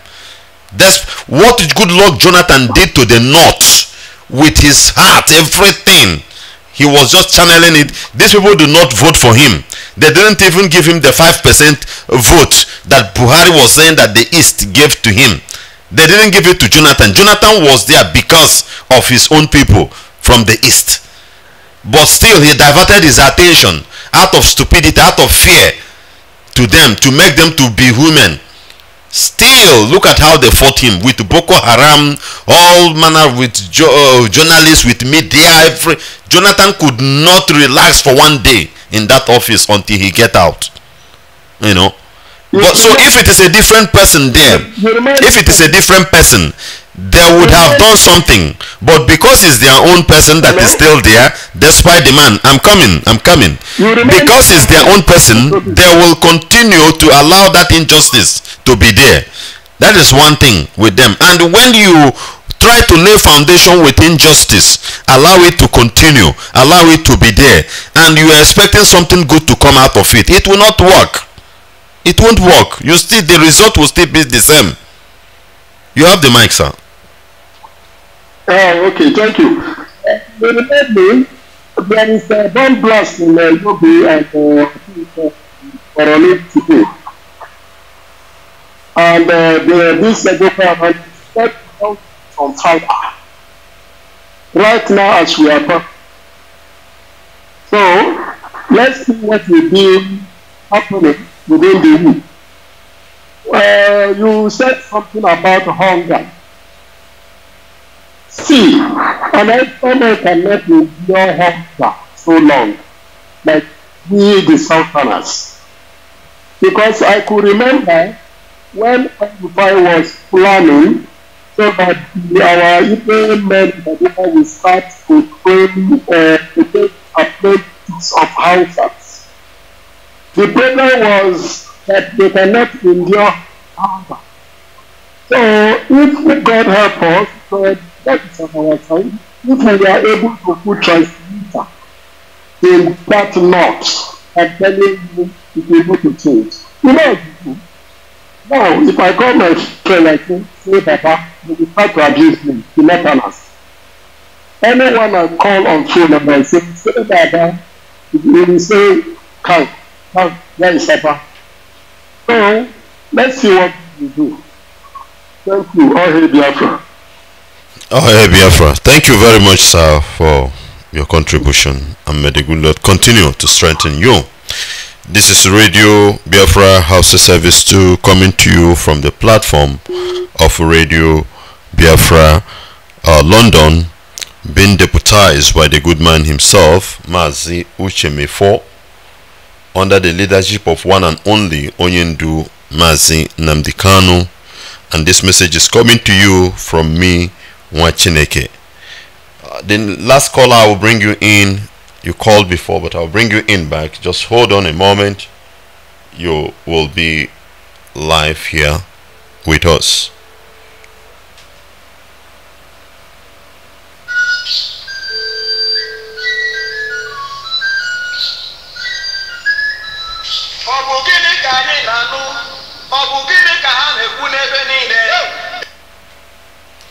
Call on the line, your name and where you are calling from. All hail Biafra, nwachineke. All hail Biafra, my dear brother. You're highly welcome. I thank every principal officer, my deputy, every leader, untouchable. He said that if this Biafra will not come, Somalia will even be paradise compared to Nigeria.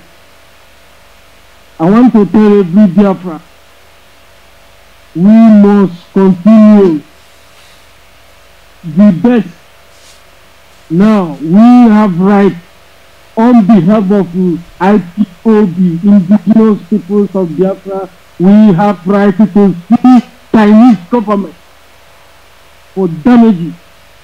Many, we have right.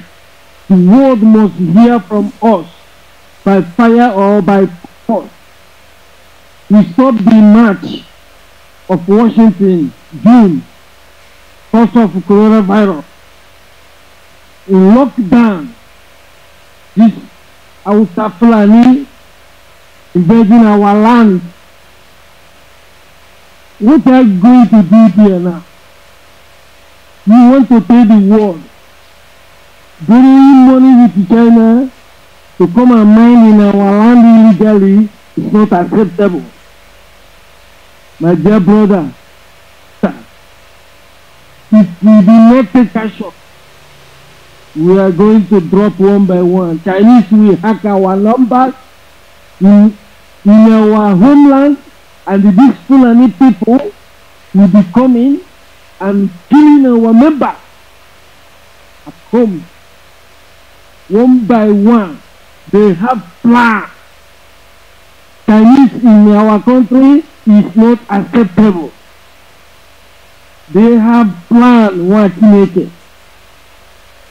We have to see these people on behalf of indigenous. And now we know how to do what?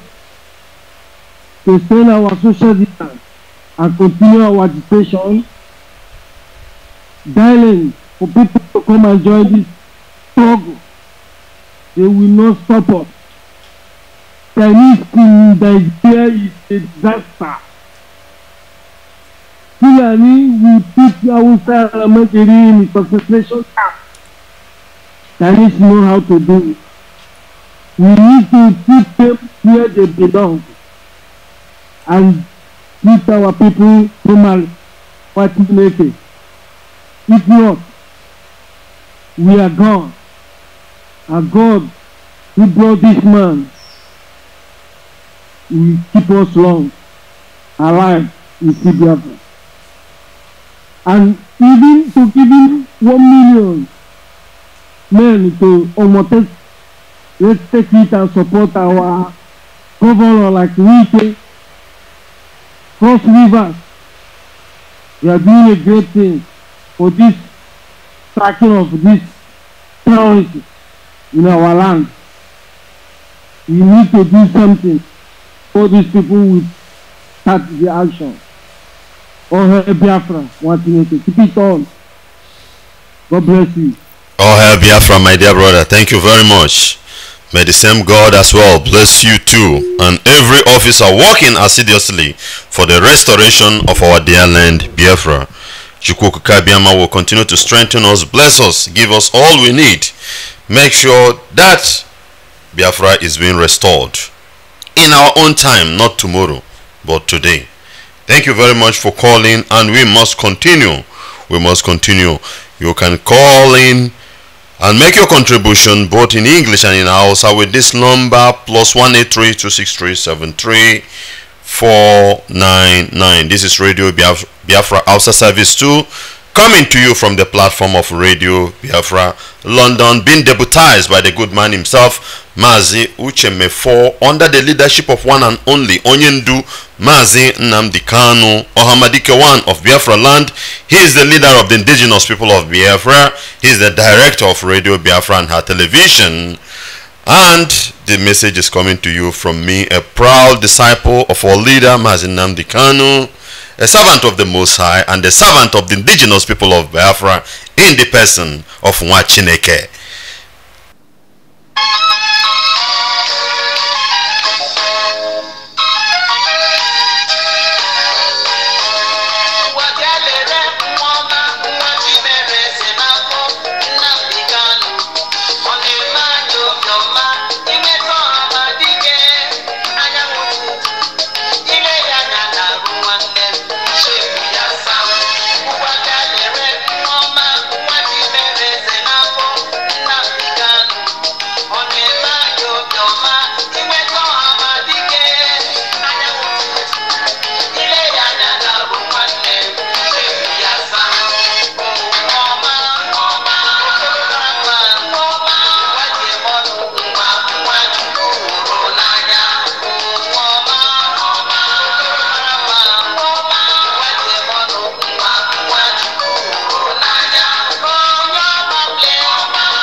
Channels TV is bad. Every time I will tell you that. And now that a man of peace, an Australian white man, have said it, maybe you guys can now listen. Maybe now you will listen. Is there anything he said I've not said before? I told you that channels, if you're getting your news from Channels TV, may God have mercy on your soul. You are as evil as they are. In the land of the blind, the one-eyed man is the king. Even that one-eyed man is a Jubril, is the king. Unbelievable. Those who live by propaganda will die by propaganda. When it came to Abula, the threat fair residential area, the bomb explosion, Yoruba media called it pipeline explosion. Yoruba media. And they went to school. As one of them wrote in the Tribune, was it yesterday? IPOB pledged 6 million naira to fight coronavirus. And I asked Powerful to contact the man and ask him if his brain cells are not functioning very well. It's just because they saw we earmarked 300 million and we have provided 50 million. And the news is everywhere. But they want serious. Out of sight.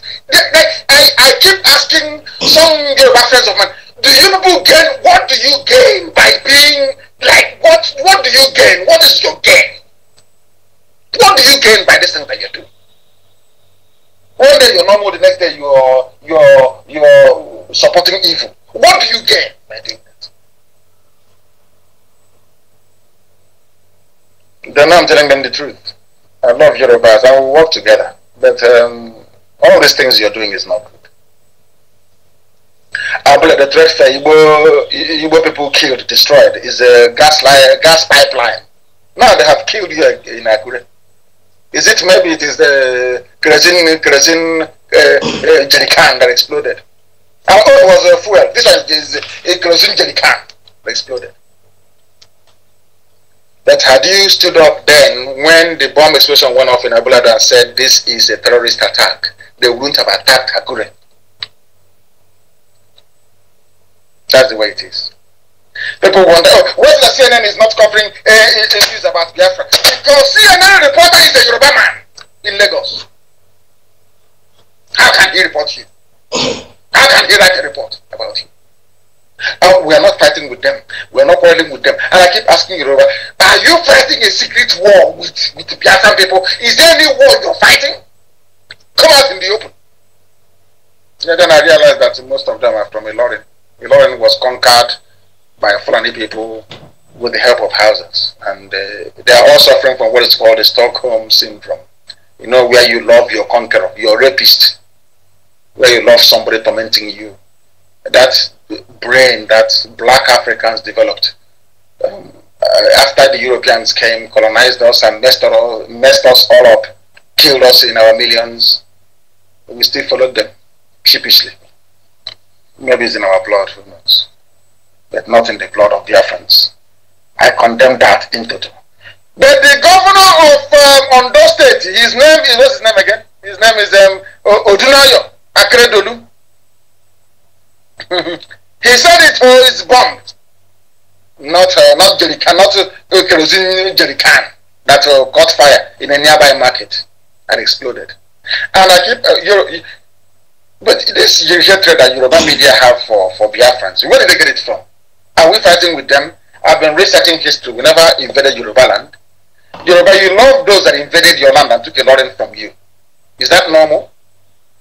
It's not normal. Please, you must change your ways. You must change. And what you're doing is encouraging a Fulani regime of terror and emboldening religious fanatics.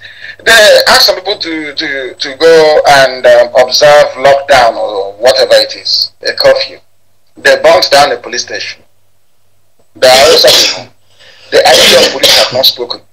The Speaker of the House have not spoken. Nobody's talking. But if the police come to kill IPOB family members and we burn their vehicle, hey, every line in Lagos, hey, IPOB, they attack police. But the police will come and kill IPOB family members for no reason, allegedly.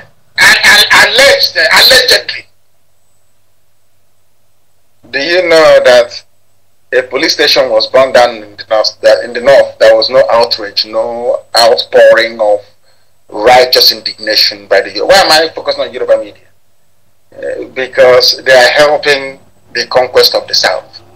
What Yoruba media are doing is actually aiding the foreign terrorists to conquer the South. That's what I'm saying. They must change their ways. I don't hate them, but they must change their ways. They burnt down a police station. Nobody spoke. Even in Biafra land, every senator, every House of Reps member, every idiot who's looking for contracts in Abuja will come out to condemn IPOB. Every idiot. Now it's happening in the north. Nobody's saying anything. They flouted the confinement or whatever it's called. Self-isolation. Nobody gives it. Don't touch them now. Because they are fallen. They are in power. That determines who lives and who dies. Who lives and who dies. Very, very sad indeed. We've destroyed the zoo. We know how to pursue them. I know how to deal with Fulani. I say, leave these people to me. I know how to handle them. You said, you've not seen how we do them and they stumbled and into our trap. They can't delete that video again because we now have it. Every head of state will get it. Every head of state will get it. Of course, we're not asking them to do anything, but they will get it. And let me tell you one very funny story that just broke today. One of us brought it to my attention. Where is it? Do you know that Miyet Yala have changed their name? Miyet Yala. We have hammered them so much. They have now changed their name. They are now called Kakban. No more Makban, but Kakban. Kakran. That's their new name. Kakran. Have you heard of that before? That is the power of IPOB. We destroyed them. Jihalani decimated them. All of a sudden, they are now answering Kakban. I'll read the story for you, just to make you laugh, to let you know the potency of IPOB. Forget all they are saying. They know how deadly we are. They know that. They pretend because the whole world listens to us. Say the whole world. People all over the world are listening to me right now. And we will record it. We will distribute it again on SoundCloud. Everybody on MP3, on SoundCloud. Why do you think the zoo is working? Only if Yoruba journalists can just get up one day and write the truth and say, this man in Aso Rock is not Buhari. That'll be the game changer. It's all over. Because even most of our people, especially those born on top of a rubbish bin in Lagos, they will not accept until it comes from a Yoruba person. That's where we are. Very sad indeed. This is a headline from Daily Post. COVID-19. Kakran cautions headsmen against movement. Kakran, no more Makban. We have banned them. This is what you call prescription. When we prescribe you, you don't rise up again, as we prescribed Buhari, and as we are now processing the form of Jubril. Very soon we prescribe him. The same way we prescribe Lohanese, so that we can't gather in public. Have they gathered in public? They don't gather in public, and we'll deal with them. They can't gather in public. Prescribed. Do you know Makaban, the terrorist, the fourth largest terror group in the world? AKA Funny Heads. They have changed their name. Their name is now Kulun Allah Cattle Rearers Association. No more Mieti Allah Cattle Breeders. They have now changed their name to Kakran. The acronym is KACRAN. They have called on their members nationwide to stop the movement of their cattle from place to place because of COVID-19. CACRAN. The fear of IPOB is the beginning of wisdom. You will see what will happen to Jubril. By the time we are done with Jubril, because Jubril is collapsing with the zoo. You see, that was how we pursued this very line of action. Any dawns or any day that the average stupid Nigerian accepts that a Sudanese is in charge of his life, then the whole world will step in. And the zoo is effectively gone. And tonight is the beginning of that process. Then write it down on a piece of paper from tonight. They have made a fool of themselves. That brings us to the end of our program this very evening. I thank all of you for listening wherever you are. I will be broadcasting maybe about, say, 3 times in a week. I think I have to broadcast. This is Radio Biafra Hausa Service 2 coming to you from the platform of Radio Biafra London. That was the voice of our great leader Mazi Nnamdi Kanu, telling us more, opening our eyes more and understanding regarding Yoruba media and channel television. There is an video clip, maybe you might have watched it. That is two van bus from Zakibiam, as they said they are coming or wherever, entering Enugu. This thing happened yesterday.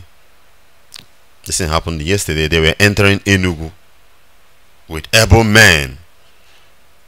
You know, such a thing you won't see it being published by the Yoruba media. Where are these people going at this time? And they were not coming from the main road. They were coming through the track road, not knowing that our people will stop them on the road as a result of the COVID-19 task force, I believe. That was why the governor of Enugu State, Ugwanye, could be able to do something. All these Southeast governors that are acting, they are blocking ways. It's just because they are just relying from excuses or power they are getting from COVID-19 task force. Because if not, I don't see them trying to stop any vehicle or asking people or to stop people not to enter. Mostly the children of their slave master not to enter Southeast. But our people were there, they stopped them and they were asking them their name. This one is Hamza, Abdullahi, Adamu, all those names. Coming to Obulafo to do what? You are coming for business where there is lockdown. This time now they managed to put about 3 or 4 women behind so that they can kind of disguise their mission. Our people must be aware what is coming. Our people must be aware what their plan is. Maybe if you have not watched that, you can see it on Facebook as well. I'm sure some people have uploaded it. 2 vehicles full of able men in this lockdown, and they were coming through a track road, not the main road, not the main Obulafo road. They were coming through the track road, and that was where they were intercepted. And the guy that was interviewing them made the record.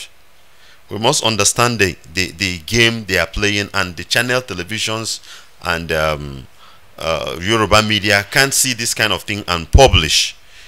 But if it is just a little thing that happened in Okpanam, we will see how they will bringing it up. I just watched that thing, and since then I've been following the news to see if there will be a report over this issue or to ask question. The one they reported in Vanguard, they were just talking about why how the people of Delta State were complaining about the influx of Fulanis into their land. But in their write-up, they won't write it to question why are all these things happening. How come these people are breaking the law even when there is lockdown? The Yoruba medias will not analyze the news towards that area that it will affect, or give you understanding, or give you thinking to think why. To think why is it that they are bringing people, why there is lockdown and these people were hidden inside a container, inside a trailer full of goose and whatever. if the lorry of Dangote belongs to an Igbo man and was doing such a thing in the north, it's either they will burn it, Yoruba people will report it to make sure that his business closed down. These are the things we need to understand to know what is going on and who is who within us. And know who is who within us. The media is there to tell you the truth, but the Yorubas will never do that. They will never do that. Osibanjo is missing for a very long time now. The vice president is missing. They don't want to talk just because of Bola Tinubu 2023. Bola Tinubu 2023. They are sacrificing Osibanjo completely, just as they did in Abiola's case, thinking that the Yoruba will revolt Abiola's case till the end. At the end of the day, Obasanjo was settled. They were settled with Obasanjo. Now, it's like they are trying to offer another sacrifice to the Fulanese so that Bola Tinubu will enter. But the thing we are assuring them is that this zoo will not last till 2023 by the special grace of God. The zoo will not last till 2023. So sacrificing Osibanjo as your sacrificial object for 2023 is a waste. Just as our leader always said, he's a very good man, a very kind man, but he cannot do anything. He can't do anything. Now the president cannot talk again. It's only picture. And people are there watching. You can't revolt. You can't talk. Even the people that are trying to talk for you, you are accusing them. They are the people that you will fight. I watched a clip about a brother lamenting about BBC Igbo. That is another media we must see as channel television. BBC Igbo, BBC Igbo. BBC Igbo will not go and interview people, even the Fulanese. Bring the news to us. Why is it that they are bringing their people in this lockdown? BBC Igbo don't show that kind of thing. BBC Igbo can't show. So the only thing is just to a kind of mesmerizing people's mind. You go and bring this celebrity, you interview him, you have 2,000 likes to, or 2,000 viewers and all those things. That's all. Nothing much good. Where is the BBC we know that report important news? The BBC Igbo will never tell us anything about that. And our people are very foolish. The worst thing is that they use us to destroy us. You will be the one that will go there just because they show you appear in BBC Igbo. That won't even give any credit to your life. Supposed to be commenting, they are right against them, talk against them, because they are not there for our own good. What has BBC Igbo done for us to be free? That is the question an average Igbo man will ask himself. What are they doing for our own freedom? If they really come for good, my dear brother. That is the question you ask yourself, than to following them up and down. Because they employ people. How many people do they employ? When they started this thing, their headquarters, BBC Igbo headquarters in Lagos, it doesn't make any sense to us to tell us that we are still slaves. They are here to have our enslavement.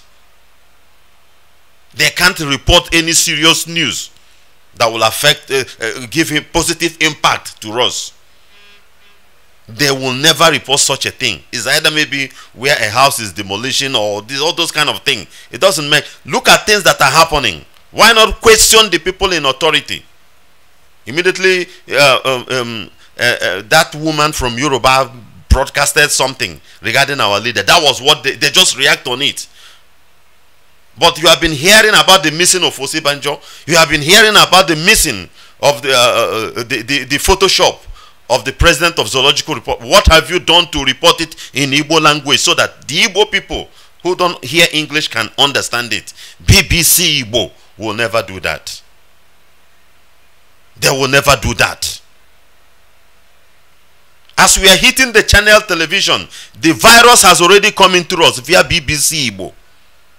Because that one we may see it, like it, because they are speaking our language. We love our language. I love my language. I like to speak it. I like to interact with it. But we must understand who is bringing it to us. That food you are trying to eat, who cooked it for you? What is the mission of the cook? These are the things we need to understand regarding all these things at this perilous time. The danger is in our land. What BBC was supposed to be doing now is to be publishing all these video clips that people are sending. The Fulanis are coming from left, right. These are the things we want them to be going on air, showing people. And be asking, why are they coming? What is their mission? Even though there is lockdown, interviewing the governors. Do you think that you bring Okonjo one like put her there? We know these people are sold out, even though they are our own people. What will Okonjo-Iweala do for us? She's there as a puppet. Just like when we have what do you call it? ICC, the ICC chairman as a Biafran. Is there any impact it generates to us? We know those people. So they shouldn't use it to mesmerize us. They shouldn't use it to make some of our people not to understand. They brought it in so that Radio Biafra will be down, to pull Radio Biafra down, that people will channel their attention towards there.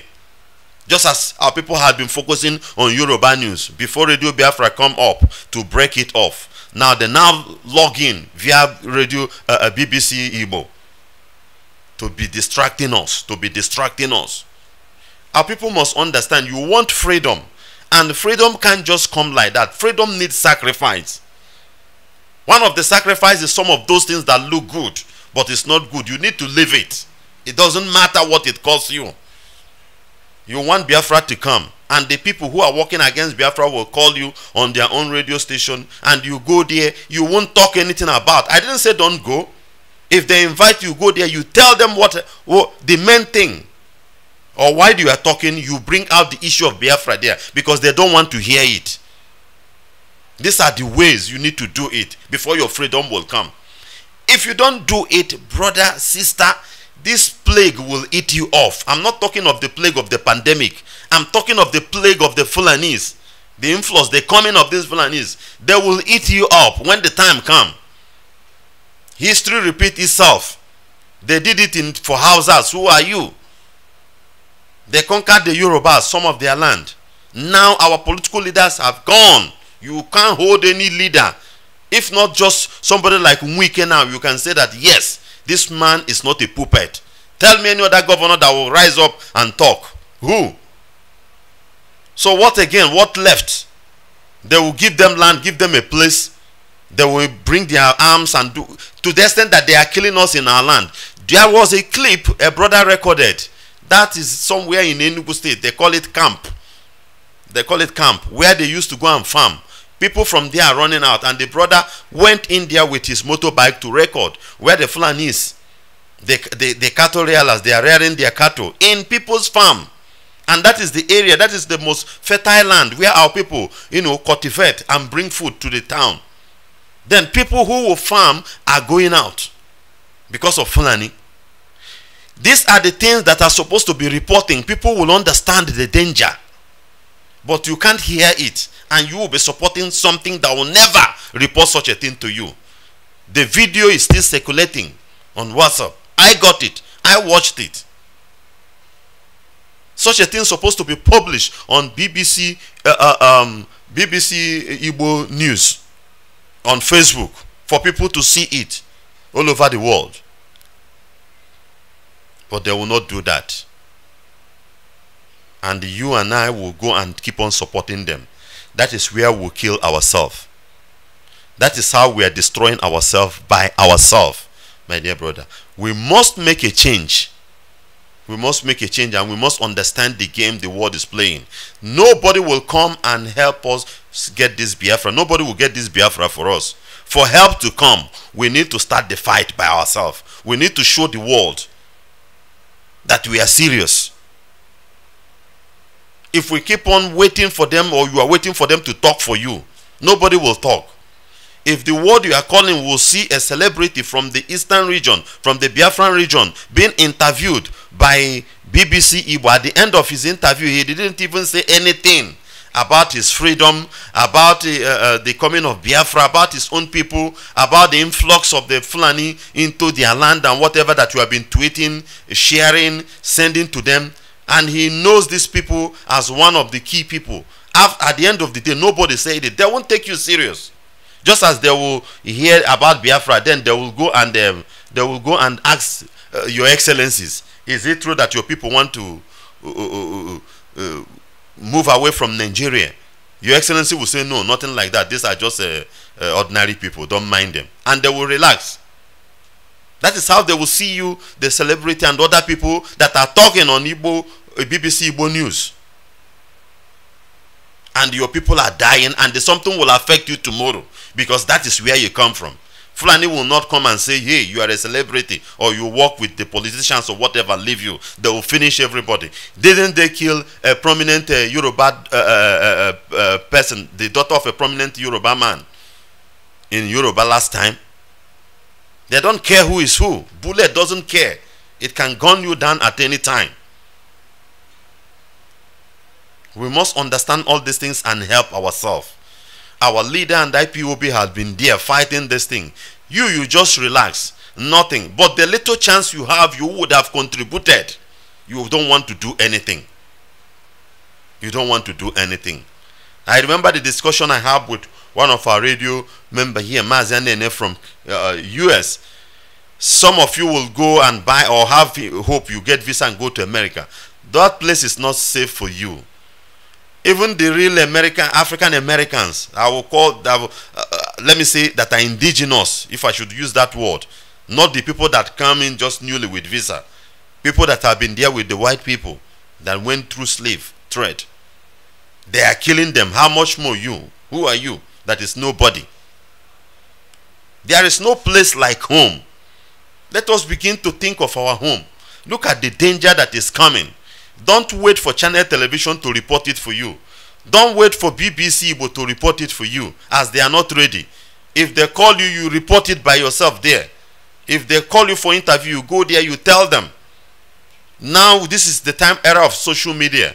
You make your own video on WhatsApp and circulate it. Ask them, why this, why that? If not the way our leader came out and begin organize IPOB and begin to fight the Yorubas, hardly now before you see them to write things against us. Just like that now, Vanguard to wake up and begin to write anything against IPOB. You know the fear? They won't do that because they know what we are going to, the counter-attack. We will tweet, we will report, we will write. Even the man that wrote that thing, we will expose him. Until you begin to do all this kind of thing before fear, then the people will know that these people are wise, they are rising.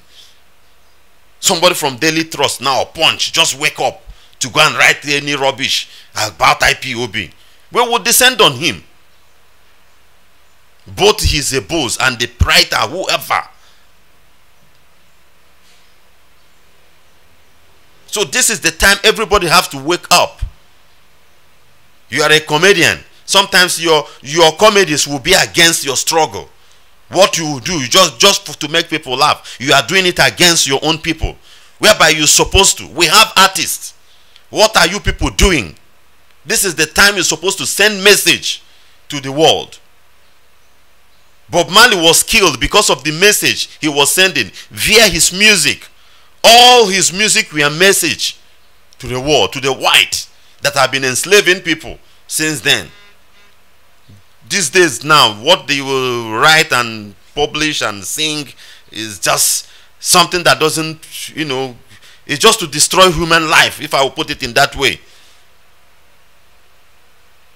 You are an artist, you can't publish something that will help your own people. It's just to make people laugh. It's good to laugh, but turn it into a positive way. Let it make a great impact towards your own side. I have watched that of the foreign people. See how they did it. People were laughing. The government of the zoo is full of caricature. You can make things out of it. 30th May is around the corner. You can remind people you are a writer. You can write, remind people of what happened. How your people were dealt with. What are you doing? You can write an article. Very good. Come out, publish it. This time is an era of social media. You don't need much attentions of the mainstream media to publish your things. Only on Facebook there. And when somebody sees it is very good, he will share it. He will share it. He will share it. It will go far and near, more than you expect. Even the people that won't even read it from mainstream media of the Zoological Republic can as well read it from that Facebook and on WhatsApp. You can write, remind our people, educate them. These are the things that happen. Not to go and write against your own people or to keep mute. You won't even write. You have the talent, you keep quiet because of your Yoruba friend or your Hausa friend or the contract you are expecting. There are people in diaspora, when you tell them about IPOB, join, they don't want because of their relationship with the embassy. And they will be there from year to year. Not even contract of supplying stationaries to the embassy will be given to them. And your people are dying. And you have the talent to come out and do something that will help your people. You keep mute. There's no difference between you and this channel television we are talking about and the BBC. You are still the same. You have what it takes to free your people, but you are not doing it. 30th May is coming. Everybody know that war was genocidal. Everybody know. Women were killed. Pregnant women were ripped up their fetus. Innocent children were starved to hunger. Even they were throwing bomb into the camp, refugee camps of our people. In hospital, in Market Square. And nobody reported it. This is the time you need to expose it. Let the world hear it. Even those that have heard it and kept mute, you remind them again at this month of May. You have a voice. You can talk. These are the times you can give lectures on WhatsApp, online. Let it be circulating. People will listen to it. The radio stations are there. You can call in if you have something to offer.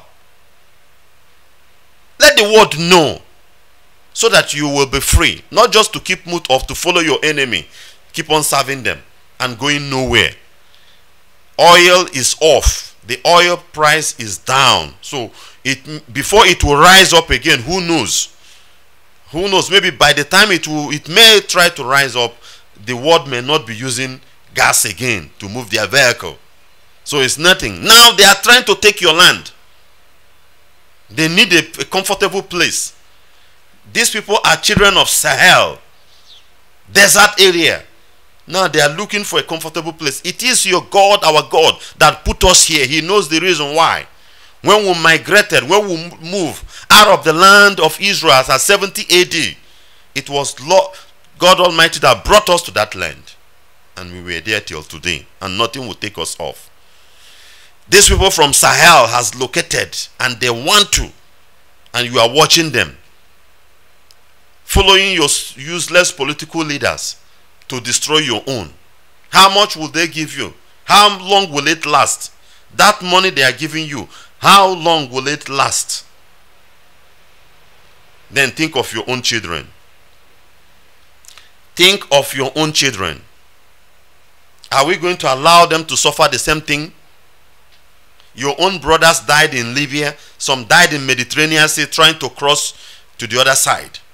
And they are still dying. People were roasted. People were roasted in Sahara Desert for them to cross over. You remember all these things. That is why we are fighting. Maybe you have succeeded. But remember that because you are successful now does not mean that it will continue towards your own children. Your children may pass through the same thing if you don't have a home. If you are not well stable. If the home is not well stable, not you. Because there are people who made money. At a certain time, they are no more. Their children are no more. Because the system is not stable. So your children can as well suffer the same thing you suffer. Will you like it?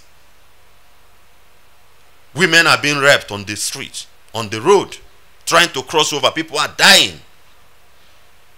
No, sir. You must wake up. Whatever is your talent, whatever is your gift, you must use it for your own people to be free. That is why God gave it to you. You must bring it out for your own people to be good, to be free. If you are successful financially, you must support IPOB, secretly or openly. contact the leadership and give that donation. It will go far and near. You are good in any skills, contact, and as well be obedient. Not that because you have given, then you want IPOB to worship you, or you want to control the leadership, because that is our problem most of the time. You want to be worshipped or to be, then whatever you say, no sir. That one will not work. You must be obedient as well. Because it is out of discipline that Biafra will be born. So that we will have a very good environment, a stable environment we can call our own home. Think of this and begin to make change of your mind. Begin to change your mind. The world we are living today is a home to those who understand it, is a paradise to those who understand it, and is a hell to those who did not. The earlier the better for us. The earlier the better for us. The danger is at hand now, and the earlier now the better for you and I, because they are coming, and if you don't do anything, they will hold us. But that is not our wish, that is not our prayer. We thank God for IPOB, and by the special grace of Chukwuka Kabiama, IPOB, under the leadership of Oyendumazin Nnamdi Kanu, will make sure that our people are secured. But we still need you that is listening to put hands together to make sure that this message, that this battle, we are successful on our side. This is Radio Biafra After Service 2 coming to you from the platform of Radio Biafra London. This message is coming to you from me, nwachineke, and we will be rounding up right now. Everything that has beginning has an end. We'll be rounding up our program. We thank all our listeners, all our callers, those who make the program to be a nice one. We thank you. We say may the Almighty Chukwuka Kabiama bless you, and as well to remind us, despite the pandemic, the 30th May will still hold in anyhow it will be, either online or whatever, but let it be that we mark it. So I thank each and every one of us, and I say may the good Lord bless us all. We started with prayer. We will end with prayer. Father, we thank you, we bless you, we glorify your name, we give you praise. Be thou exalted, Abba Father, Jehovah Jireh, Jehovah Ninsi. Father, you alone is God, and beside it there is none. We, your children, the indigenous people of Biafra, are calling upon thee for the mission you have asked us to do, for the restoration of your kingdom here on earth, Biafra. We ask you to give us the grace. We ask you to enable us. We ask you to strengthen us. We ask you to be with us. Protect our leader and his family. Protect every IPOB working assiduously for the restoration of Biafra. Heavenly Father, shield us, O Lord, from this pandemic that is going on. We will never be a victim. You did it in Egypt. You are the same God. You will do it again. May our people be protected. Father, we commit our land, Biafra land, into your hand. We ask you, Lord God Jehovah, ancient of the day. Abba, Father, as the scripture said that he that keepeth Israel never sleep nor slumber. Father, our land will never be taken away. Our land will never be taken away by this Ishmaelite, by these uncircumcised Philistines. Our land will never be taken away by them, Lord.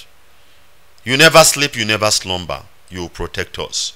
Give us everything needed to protect our land. Father, this and many other things we ask you, and believe that you will do it for us, as we pray through your beloved Son, Yeshua HaMashiach. And I leave you with this word. That is in Isaiah 59 verse 19. The scripture said, when the enemy shall come like a flood, the Spirit of God will lift up a standard against him. Shalom.